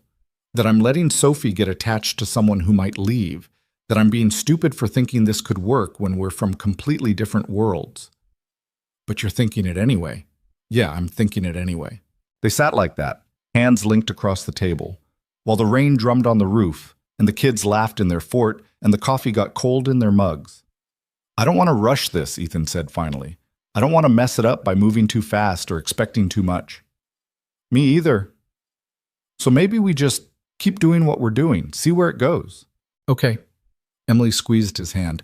"But Ethan, if this is going somewhere, you need to be sure. Because Sophie's already attached to Noah, and to you. And if you decide we're too different or too complicated, it's not just me you're walking away from." "I know." Ethan's thumb moved against her palm, a small movement that sent warmth through Emily's whole body. "I'm not going to walk away. I'm terrible at a lot of things, but I keep my promises. And I'm promising you right now that I'm in this, whatever this becomes." Emily wanted to believe him, wanted to trust that this time would be different, that this time someone wouldn't leave when things got hard or inconvenient, or when they remembered that she was just a waitress in a tiny apartment with a daughter and too much baggage. "Okay," she said again. "We keep going, we see where it goes." Ethan smiled, and Emily saw something in his face that she hadn't seen before. Hope, maybe. Or possibility. The idea that broken people could find each other and build something that wasn't perfect but was real. From the living room, Sophie called out, "Mom, can Noah stay for dinner?" Emily looked at Ethan. "Can he?" "If you're offering." "I'm offering, but it's just spaghetti again. I'm not a very adventurous cook." "Spaghetti is perfect." So they had dinner, spaghetti with the sauce Emily had learned to make from her mother, garlic bread from the grocery store, salad that Sophie picked at but didn't eat, normal food in a normal kitchen with normal conversation about school and books, and whether penguins could survive in Chicago if they escaped from the zoo. After dinner, Ethan helped clean up again. They'd developed a system now. He washed, she dried, they talked about nothing important and everything important at the same time. "Maria's going to quit if I keep feeding Noah processed food," Ethan said, scrubbing a pot. "Tell her you're expanding his cultural horizons. To include chicken nuggets and spaghetti? Those are important cultural touchstones. Everyone should know the joy of cheap pasta." "You say cheap like it's a bad thing, isn't it?" "No. Cheap means accessible. Means you don't have to be rich to enjoy it. That's better than the expensive stuff." Ethan handed her the pot. "I had a $100 steak last week at a business dinner. Couldn't tell you what it tasted like. But your spaghetti? I'll remember that." Emily felt her face get warm. "You're just saying that." "I'm not. I'm really not." They finished the dishes in comfortable silence. When everything was clean and put away, Ethan's phone buzzed. He looked at it and frowned. "I have to take this. Work thing. 2 minutes." He stepped into the hallway, and Emily could hear his voice change, became sharper, more authoritative. The billionaire CEO, instead of the guy who washed her dishes. She'd heard him take work calls before, but usually he ignored them when he was at her place. The fact that he was taking this one meant it was important. She was putting away the last of the silverware when she heard him say, "That's not acceptable. Tell them if they can't meet the deadline, we'll find someone who can." The voice was cold, professional. Nothing like the warm tone he used with Noah or the gentle way he talked to Sophie. It reminded Emily that this was who Ethan was in his real life, someone who fired people and made decisions that affected thousands of jobs and thought in terms of millions of dollars. He came back looking tired. "Sorry, crisis at the Tokyo office. Is everything okay?" "It will be. Just some vendor being difficult." He rubbed his face. "I should go. It's getting late and I have calls starting at 6 tomorrow morning." "On a Sunday? Time zones don't care about weekends." They collected Noah from the fort where he and Sophie had fallen asleep reading. Noah woke up confused and slightly cranky. Sophie woke up long enough to hug him goodbye and then immediately went back to sleep on the couch. At the door, Ethan paused. "Thank you for today, and for dinner, and for—" He gestured at the apartment. "All of this." "You're welcome." They stood there awkwardly, close enough to touch, but not touching. Both aware that something had shifted between them, but neither sure what to do about it. Then Ethan leaned in and kissed her cheek. Just a brief press of his lips against her skin, there and gone before Emily could fully process it. "See you next weekend?" he said quietly. Emily's cheek was still warm where he'd kissed it. Next weekend.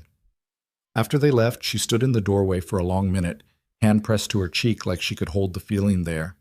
Then she went inside and locked the door and carried Sophie to bed, and tried not to think about how dangerous this was getting. Because it wasn't just friendship anymore. Maybe it never had been.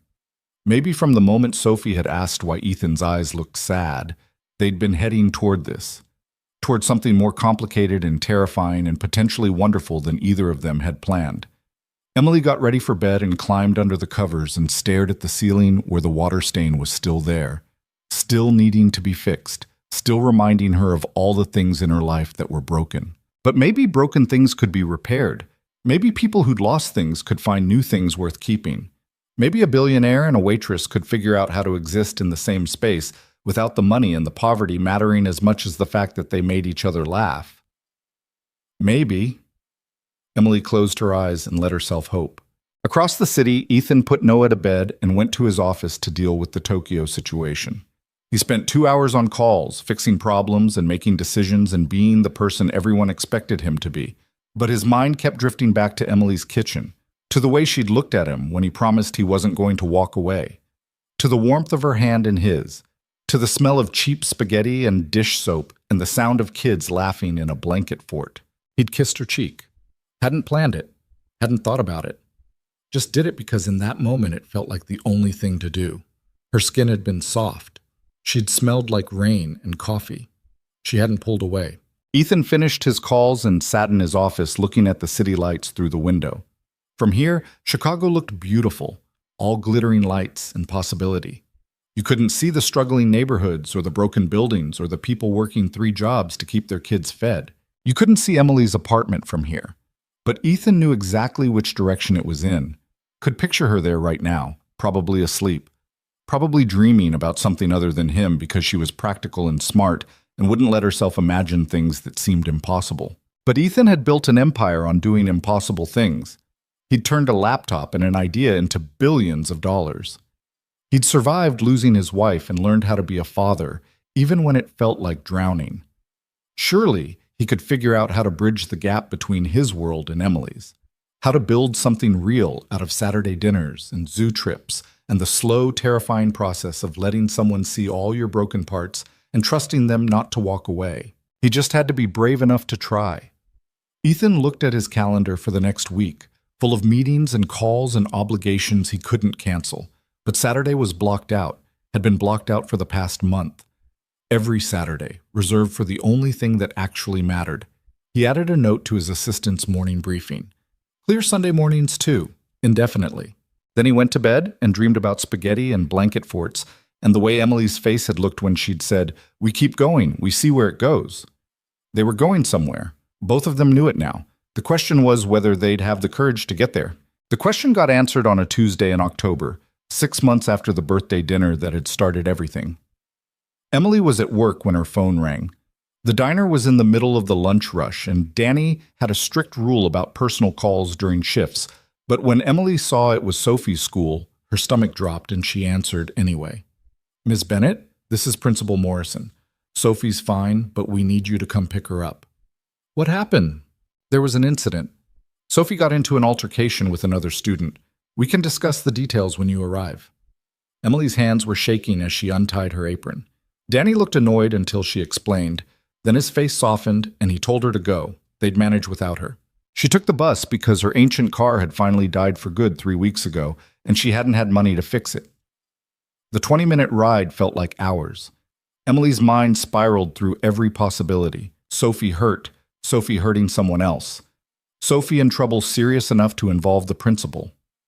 When she got to the school, she found Sophie sitting outside the office with a split lip and defiance written all across her face. Next to her, looking equally defiant, was Noah. Emily's brain stuttered to a stop. "Noah, what are you—" "Mrs. Bennett." Principal Morrison stepped out of his office. "And Mr. Calloway, thank you for coming." Ethan was walking down the hallway, moving fast, his face tight with worry. He was wearing a suit that probably cost $5,000, and he looked completely out of place in the fluorescent-lit corridor with its student artwork and motivational posters. His eyes found Emily first, then Noah. "What happened?" "Let's discuss this in my office." Principal Morrison gestured them inside. The story came out in pieces.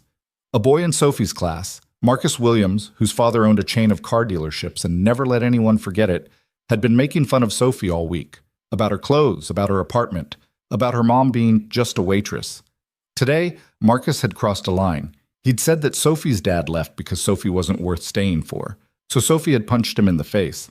And Noah, who'd been nearby because the second graders and third graders shared a playground, had jumped in when Marcus's friends tried to gang up on Sophie.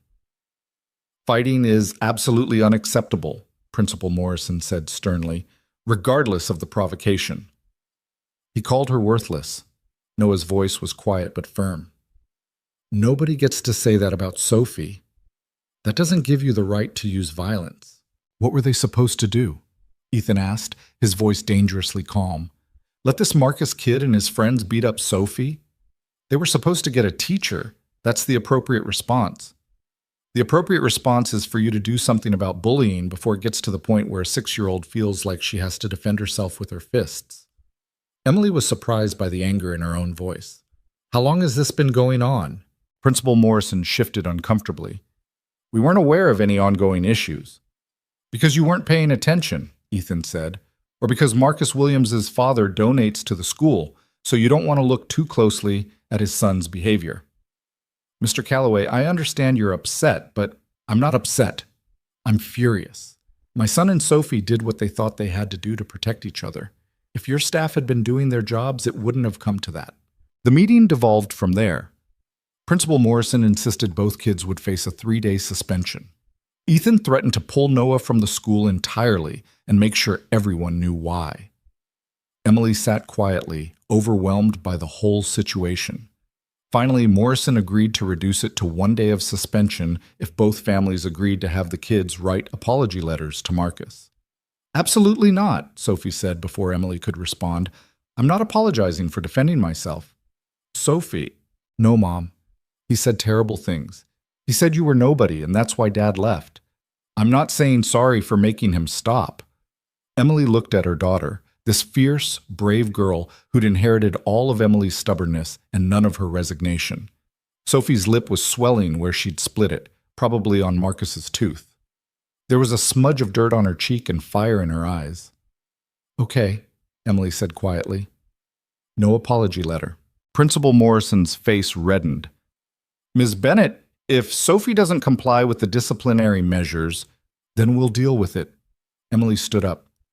"Come on, Sophie, we're going home." Outside the school, the 4 of them stood in the parking lot.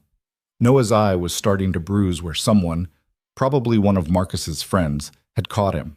Sophie's lip was definitely going to need ice. "Are you okay?"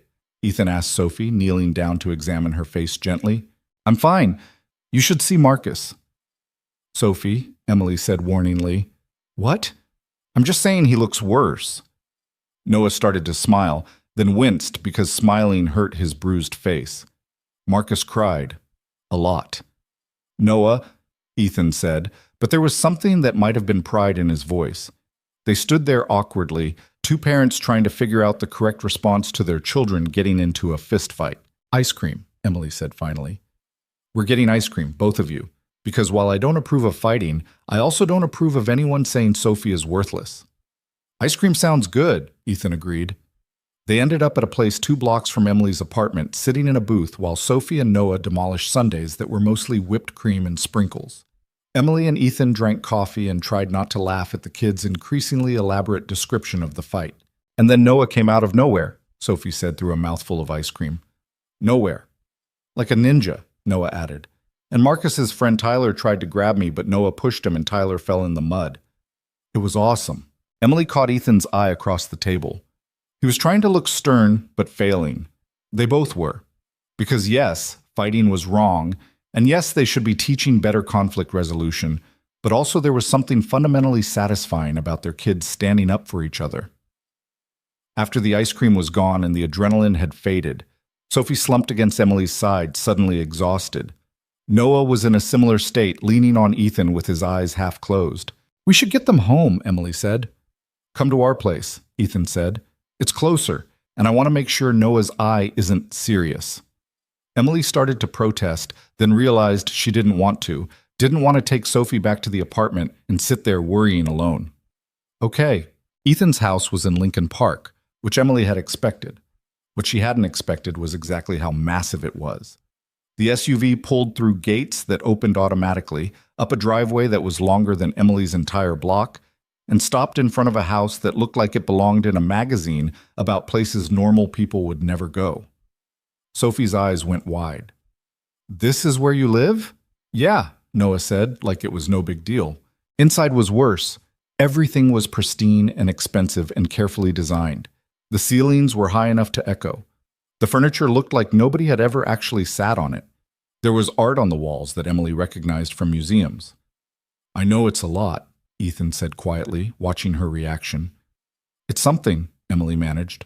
A woman appeared from somewhere in the back. Maria, the nanny Emily had heard about but never met. She took one look at Noah's face and started speaking rapid Spanish, checking his eye with gentle efficiency. I'm fine, Maria, Noah said. You should see the other guy. Maria looked at Ethan with an expression that clearly said, we need to talk about this later. But she didn't say anything in front of Emily and Sophie. Let me show you around, Ethan said. The tour was surreal. Emily saw Noah's room, which was bigger than her entire apartment and filled with toys that looked barely touched. She saw the kitchen with its professional-grade appliances and marble countertops.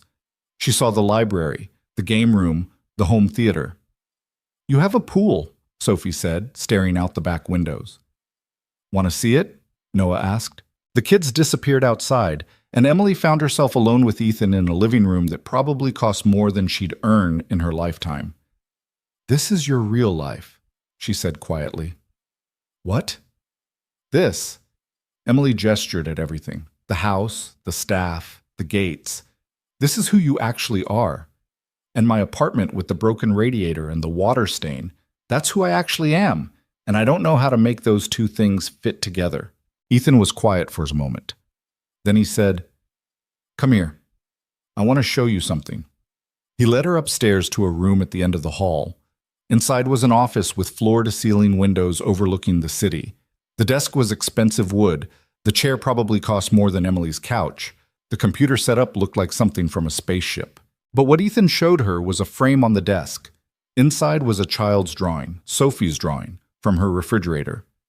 The one of 4 stick figures labeled Sophie, Noah, Mom, and Ethan, standing in front of a small rectangle labeled Home. She gave this to me 3 weeks ago, Ethan said. Said I needed art for my office. I had a Picasso on that wall before, original, worth about $8 million. I put it in storage and hung this instead. Emily stared at the drawing. Why? Because when I look at that Picasso, I feel nothing. When I look at this, I remember what it's like to feel like I'm part of something that matters. Ethan moved to stand beside her. You're right. This house is my real life. The money, the staff, the business, that's all real. But it's not the part of my life that feels like living. That's what happens on Saturdays at your apartment. That's real in a way. All this isn't. But we can't ignore all this. You can't just pretend you're not rich. I'm not pretending. I'm just trying to figure out how to be rich and happy at the same time. Because for the past 2 years, I've had one and not the other. He turned to face her fully. Emily, I'm not asking you to fit into my world. I'm asking if maybe we can build something new. Something that's neither your world nor my world, but ours. Emily wanted to believe him. Wanted to believe that it could be that simple. But she'd spent too many years being realistic, being practical, knowing that fairy tales didn't happen to waitresses from rundown apartments. What if it doesn't work? She asked quietly. What if we try this? Whatever this is, and it falls apart? Sophie and Noah are already best friends. If we mess this up, we hurt them too. Then we don't mess it up. That's not how life works. Maybe not, but I'm willing to try anyway. Ethan reached for her hand. Emily, I'm in love with you. I have been for months. I just didn't know how to say it because it seemed impossible. Because you're right. We're from different worlds. But I don't care about that anymore. I care about you, about Sophie, about the way my house feels less empty when I know I'm going to see you in 3 days, about the way Noah smiles now, about the way you look at me like I'm just Ethan instead of Ethan Calloway, the billionaire CEO. Bah. Emily's breath caught. You can't just say that. Why not? Because I've spent 6 months trying not to feel this way about you, trying to keep it safe and manageable and friendship-shaped. And if you say things like that, I can't. Her voice broke. I can't keep pretending I don't love you too. The words hung in the air between them. Outside, they could hear Sophie and Noah laughing by the pool. Somewhere in the house, Maria was probably cleaning something that didn't need cleaning. The city stretched out beyond the windows, millions of people living their separate lives. And in this room, 2 broken people who'd found each other in a bakery 6 months ago stood holding hands and trying to believe that love could be enough to bridge the gap between different worlds. So we stopped pretending, Ethan said. Just like that? Just like that? Emily laughed, but it came out watery. You make everything sound so simple. It is simple. We love each other. The kids love each other. Everything else is just logistics. Logistics like the fact that I can barely pay rent and you own a house worth $8 million? $10 million, actually. And yes, logistics like that, we'll figure it out. Ethan pulled her closer. Emily, I've spent 2 years being alone in this giant house. I don't want to do that anymore. I want chaos and noise and Sophie asking impossible questions and terrible coffee and spaghetti dinners. I want you. I want you too, Emily whispered. I'm just scared. Me too. What if I'm not enough? What if you wake up one day and realize you could have anyone, someone who fits better into your life? Ethan kissed her, just leaned down and pressed his lips to hers, gentle and certain, stopping the spiral of self-doubt with the simplest possible answer. When he pulled back, Emily was breathless. You're enough, Ethan said firmly. You've always been enough. You're the one who's been teaching me what enough actually means. Not more money or bigger houses or better investments. Just enough. Just this. Emily kissed him back, rising on her toes to reach him properly. His arms came around her, solid and warm, and for the first time in years, Emily let herself feel safe. Feel like maybe someone would actually stay. They broke apart when they heard footsteps on the stairs. Noah appeared in the doorway, followed by Sophie. Maria says dinner will be ready in 30 minutes, and, oh. Noah stopped, looking at his father and Emily standing very close together. Are you guys dating now? Emily started. Yes, Ethan said. Is that okay with you? Noah considered this seriously. Does this mean Sophie and I are going to be related? Maybe, eventually, if that's what everyone wants. Cool. Noah turned to Sophie. We might be brother and sister. Sophie's face lit up. Really? Maybe, Emily said quickly. We're taking things slow. We're just dating. That's all. Dating is good, Sophie said wisely. Emma Johnson's mom is dating her teacher, and Emma says it's weird, but also nice because her mom smiles more. Do you smile more, Mom? Noah asked Emily seriously. Emily looked at Ethan and realized she was smiling, had been smiling since he'd said he loved her. Yeah, baby, I do. Dinner was strange and wonderful. Maria had made enough food for 10 people, chicken and rice and vegetables and fresh bread and a salad that probably had ingredients Emily couldn't pronounce. They ate at the enormous dining table that Ethan said he never used. The four of them clustered at one end because sitting at opposite ends felt ridiculous. Sophie kept looking around like she couldn't quite believe where she was. Noah kept looking at his father like he couldn't quite believe Ethan was actually here for dinner instead of working. Emily kept looking at Ethan and trying to process that this was real, this was happening, this impossible thing was somehow becoming possible. After dinner, the kids wanted to watch a movie in the home theater. They settled on something animated that Emily had seen 40 times and Ethan had never seen. They sat in seats that were more comfortable than Emily's bed, in a room designed for watching movies, with surround sound and a screen that made Sophie gasp. Halfway through, both kids fell asleep. The fight had taken more out of them than they'd admitted. Noah was curled up in his seat, and Sophie had her head on Emily's lap. We should get them to bed, Emily whispered.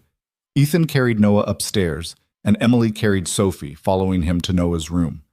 They tucked both kids into Noah's massive bed without really discussing it, Sophie in her school clothes and Noah in his, both of them too tired to wake up for pajamas. Sophie can sleep in the guest room, Ethan whispered. She'll be scared if she wakes up alone somewhere new. Emily smoothed Sophie's hair back. They're fine here together. They stood in the doorway watching the kids sleep, and Emily felt something settle in her chest. This looked right. Felt right. Two kids who loved each other enough to get into fistfights on each other's behalf, sleeping side by side like they'd been siblings all along. Downstairs, Emily texted her neighbor, Mrs. Rodriguez, to let her know Sophie wouldn't be home tonight. Then she looked at Ethan and said, I should probably go. Stay. Ethan, just to sleep. I just don't want you to leave yet. He looked vulnerable in a way Emily had rarely seen. Please. So she stayed. Ethan found her a t-shirt to sleep in, one of his, soft from washing, that hung almost to her knees. She brushed her teeth with a spare toothbrush still in its package. She looked at herself in the bathroom mirror and tried to recognize the woman staring back, the one who was spending the night at a billionaire's house, the one who'd admitted she was in love. The guest room Ethan showed her to was bigger than her living room. The bed was enormous and perfect, with sheets that probably cost more than Emily's weekly paycheck. There's water on the nightstand, Ethan said awkwardly, and the bathroom through there has everything you might need. And if you need anything else, my room is just... He stopped. I'm rambling. You are. I'm nervous. Why?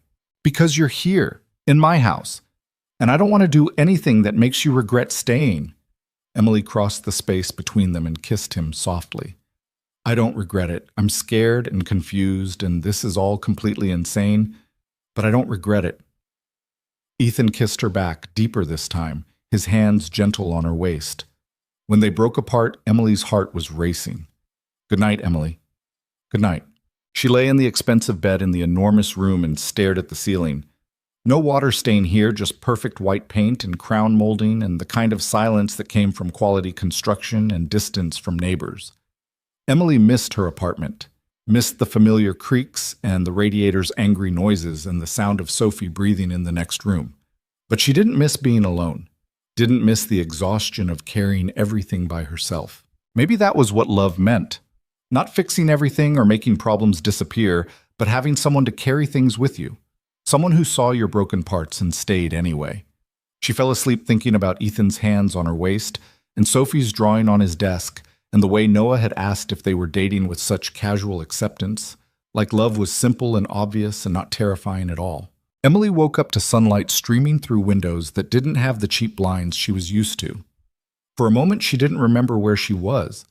Then it came back, the fight, the ice cream, the house, Ethan saying he loved her. She found her phone. 7:30 a.m. Later than she usually slept. Downstairs, she followed the smell of coffee and found Ethan in the kitchen making breakfast. Real breakfast, not the cereal and toast Emily usually managed. He He was cooking eggs and bacon, and there was fresh fruit cut up in a bowl. "Morning," he said when he saw her. "I wasn't sure what you liked, so I made everything." "You didn't have to do that." "I wanted to." He poured her coffee in a mug that matched the others, part of a set that had probably never been incomplete. "Did you sleep okay?" "Better than I have in years." Emily added cream to her coffee and watched Ethan cook. He moved around the kitchen with the same competence he'd shown fixing the bench. "You're good at this. The cooking thing. I used to cook all the time. Before Catherine died. After that, I just stopped. Easier to let Maria handle it." He plated the eggs. "But I've been cooking more lately, on Sundays after we leave your place. Noah and I make dinner together sometimes." He mentioned that. Said you made pancakes that were better than Maria's. "Don't tell Maria that. She'll quit for sure." They ate breakfast at the kitchen island, sitting on stools that were the exact right height, using plates that all matched. It should have felt wrong, this casual domesticity in a house where everything cost more than Emily's car. But it felt normal, felt like they'd been doing this for years instead of hours. Sophie and Noah appeared around 8:30, rumpled and confused about where they were. Sophie climbed into Emily's lap despite being too big for it, and Noah leaned against Ethan's shoulder while they both woke up slowly. "Are we in trouble?" Noah asked, his voice still thick with sleep. "For fighting?" Ethan considered. "Yes and no. Fighting is wrong. But standing up for people you care about is right. So we're proud of you for the second part and disappointed about the first part." "That's confusing," Sophie said. "Welcome to parenting," Emily told her. They spent the morning at the house. Sophie and Noah swam in the pool while Emily and Ethan sat on the patio and talked about logistics. About what dating meant when you lived in different tax brackets, about how to navigate school and schedules, and the fact that Sophie had a one-day suspension to serve. "She can stay here tomorrow," Ethan offered. "If you have to work, Maria can watch both kids." "I can't ask you to..." "You're not asking, I'm offering." Ethan took her hand. "Emily, this is going to take some getting used to. Me having resources you don't. Me being able to offer help that feels like too much. But if we're doing this, really doing this, you have to let me help sometimes." "It's hard, accepting help." "I know, but I'm not helping because I think you can't manage. I'm helping because I want to make your life easier, because I love you, and that's what people who love each other do." Emily squeezed his hand. "Okay, Sophie can stay here tomorrow, but I'm coming over after work to pick her up." "Deal." That afternoon, Ethan drove them home. The contrast between his house and Emily's apartment was stark in the daylight. But Ethan came inside without hesitating, helped Emily make grilled cheese for lunch, sat on the worn couch like it was exactly where he wanted to be. "I should go," he said eventually. "Calls this afternoon. But dinner this week? All of us?" "We do dinner every Saturday." "I know, but I don't want to wait until Saturday." Ethan kissed her, quick and sweet. "Tuesday? Wednesday?" "Wednesday works." After he left, Sophie looked at Emily with knowing eyes. "You love him. Is that okay?" "It's okay. He loves you too. I can tell." Sophie flopped on the couch. "Are we going to move into his big house?" "I don't know, baby. We're taking things slow. His house has a pool. Our apartment has character." "Character doesn't have a diving board." Emily pulled Sophie close and laughed. "We'll figure it out. All of it. Together." The next 6 months were messy and complicated and nothing like Emily had imagined. They fought sometimes, about money mostly, about Ethan wanting to pay for things, and Emily wanting to maintain some independence, about how much time they spent together, about what they told people at work and school. But they figured it out. Slowly, imperfectly, but they figured it out. Ethan started spending more time at Emily's apartment, learning to love the radiator's noise and the way sound carried through thin walls. Emily started spending more time at Ethan's house, learning to accept that some problems could be solved with money, and that didn't make her weak. Sophie and Noah became inseparable. School let them attend together despite the age difference when Ethan made a generous donation to create a mentorship program. Nobody mentioned that the donation was contingent on Sophie and Noah being paired together. 8 months after the zoo trip, Ethan asked Emily to marry him, not with a dramatic proposal or an expensive ring, just sitting on the bench he'd fixed in her courtyard, watching Sophie and Noah chase each other around the concrete square. "Marry me," he said simply. Emily looked at him. Just like that? Just like that? That's not very romantic. I'll do better if you want. Get down on one knee. Hire a string quartet. Spell it out in roses. Whatever you need. Emily thought about it. Thought about the past 8 months of learning to accept help and let someone in and believe that love could be enough. Thought about Sophie and Noah and the family they'd accidentally built out of chocolate cake and broken benches and the kind of courage it took to keep showing up. Yes, she said. Yes? Yes, I'll marry you. No string quartet needed. Ethan kissed her there on the bench in the courtyard behind the building with the broken gutter, and Emily felt like she was exactly where she was supposed to be. They got married 6 months later in a small ceremony that was nothing like either of them had imagined. Not in a church or a fancy venue, but in Mrs. Harper's bakery on a Sunday when it was closed to the public. The same bakery where Ethan and Sophie had met, where a $5 bill had started everything. Mrs. Harper made the cake, chocolate with pink flowers, just like the one from Emily's 30th birthday. Sophie walked down the short aisle holding Noah's hand, both of them taking their role as best kids very seriously.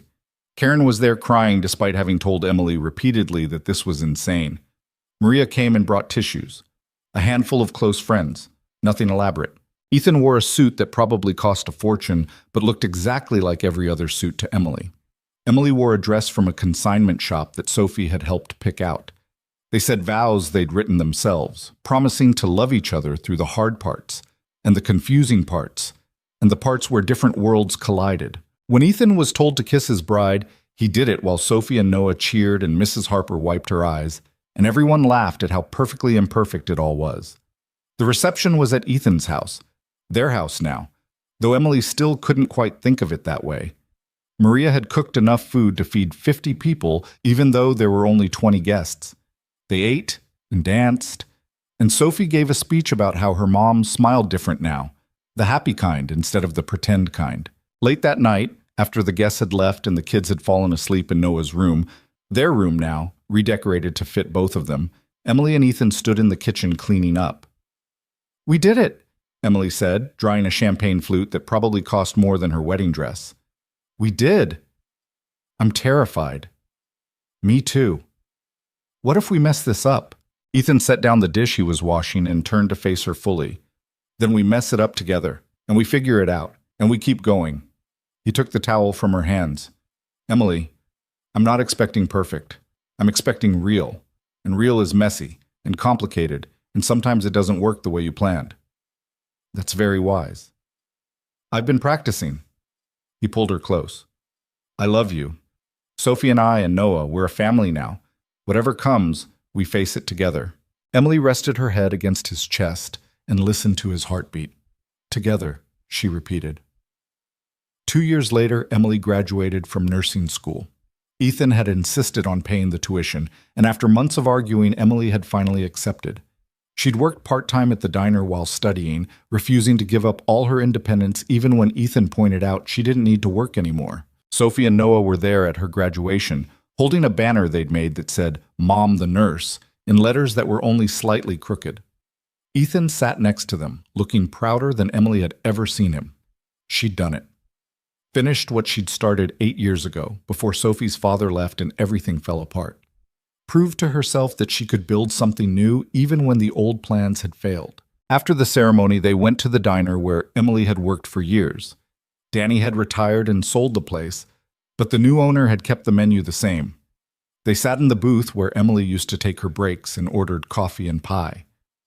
"To new beginnings," Ethan said, raising his coffee mug. "To finishing what you start," Emily countered. "To family," Sophie added. "To family," Noah agreed. They clinked mugs and ate pie, and Emily looked around the table at these 3 people who'd become her whole world.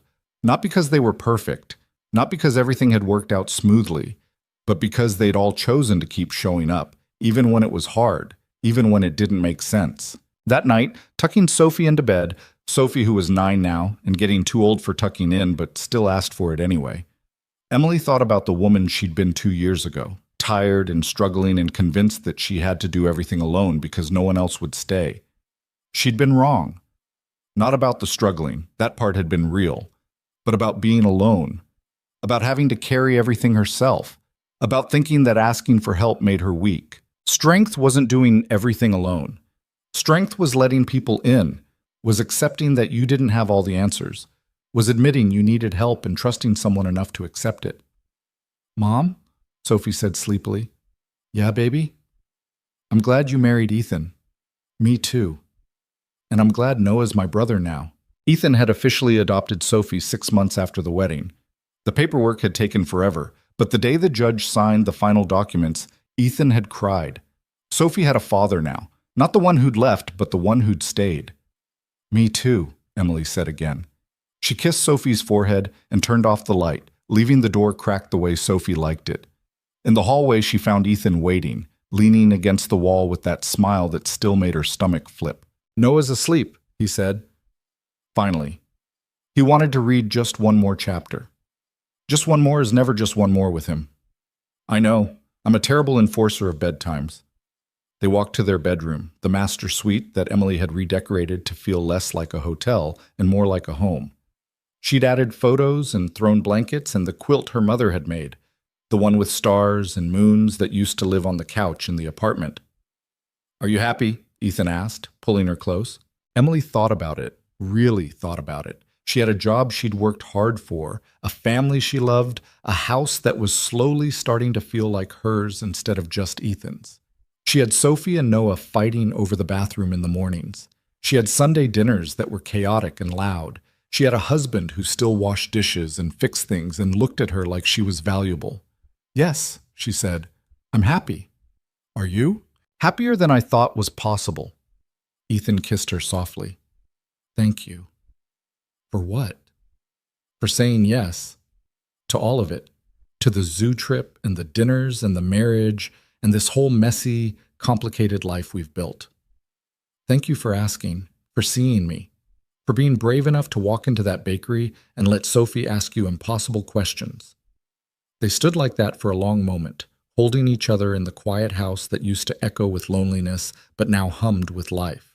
Because that's what they'd built, Emily realized. Not a perfect life. Not a life without problems or struggles or moments of doubt, but a life full of people who chose each other every day, who showed up when things got hard, who believed that love was worth the risk of getting hurt. Years later, when Sophie graduated from college, she told a story during her speech.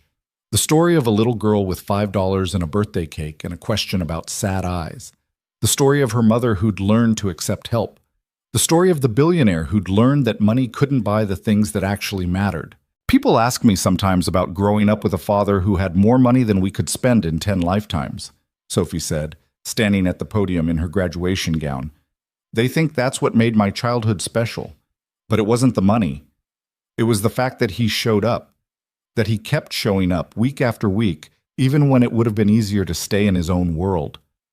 From the audience, Emily watched her daughter speak and felt Ethan's hand find hers in the dark. "My mom taught me that being poor doesn't mean being weak," Sophie continued, "that asking for help is brave, not shameful, that you can build a life worth living even when you start with almost nothing. And my dad, both of my dads actually, but the one who stayed, he taught me that having everything means nothing if you're alone."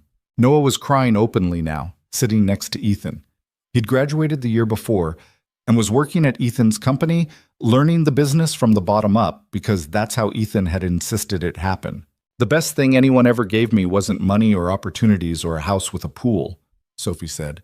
"It was the belief that I was worth showing up for, that I was valuable just as I was, that love wasn't about fixing people or saving them, but about standing next to them while they figured out how to save themselves." After the ceremony, they took photos and celebrated, and Emily watched her daughter, this fierce, brave woman who'd started everything with a $5 bill and a question, and felt grateful for every hard moment that had led to this one. Because the hard moments mattered. The struggles and the doubts and the fear that it would all fall apart. Those moments had taught them all something important, that the richest life wasn't the one with the most money. It was the one with the most love, the most laughter, the most moments where you looked around and realized you were exactly where you were supposed to be. That night, back at home, Emily found Ethan in his office staring at Sophie's old drawing, the one from second grade with the 4 stick figures and the small rectangle labeled home. "She's grown up so fast," Ethan said quietly. "They both have. I keep thinking about that day in the bakery. If I'd walked past without stopping, If Sophie hadn't asked about my eyes, if you'd said no to that first dinner. He turned to look at Emily. We almost missed this. All of it. But we didn't. Emily wrapped her arms around him from behind. We were brave enough to try, both of us, even when it seemed impossible. Best decision I ever made. Same. They stood like that, looking at a child's drawing that was worth more than any Picasso, and Emily thought about how far they'd all come. From a bakery in March, to a house in June, to a life that was messy and complicated and more valuable than all the money in the world. Because at the end of the day, that's what mattered. Not the big house or the successful company or the nursing degree or any of the things that looked impressive on paper. What mattered was showing up, was choosing to be brave even when you were terrified, was believing that love was worth the risk. What mattered was the moment when a 6-year-old girl asked a billionaire why his eyes looked sad, and instead of walking away, he'd answered honestly. That moment had changed everything, had built a family out of broken pieces, had proved that different worlds could collide and create something beautiful. Emily had learned something important over the years. Money couldn't buy happiness, but poverty couldn't prevent it either.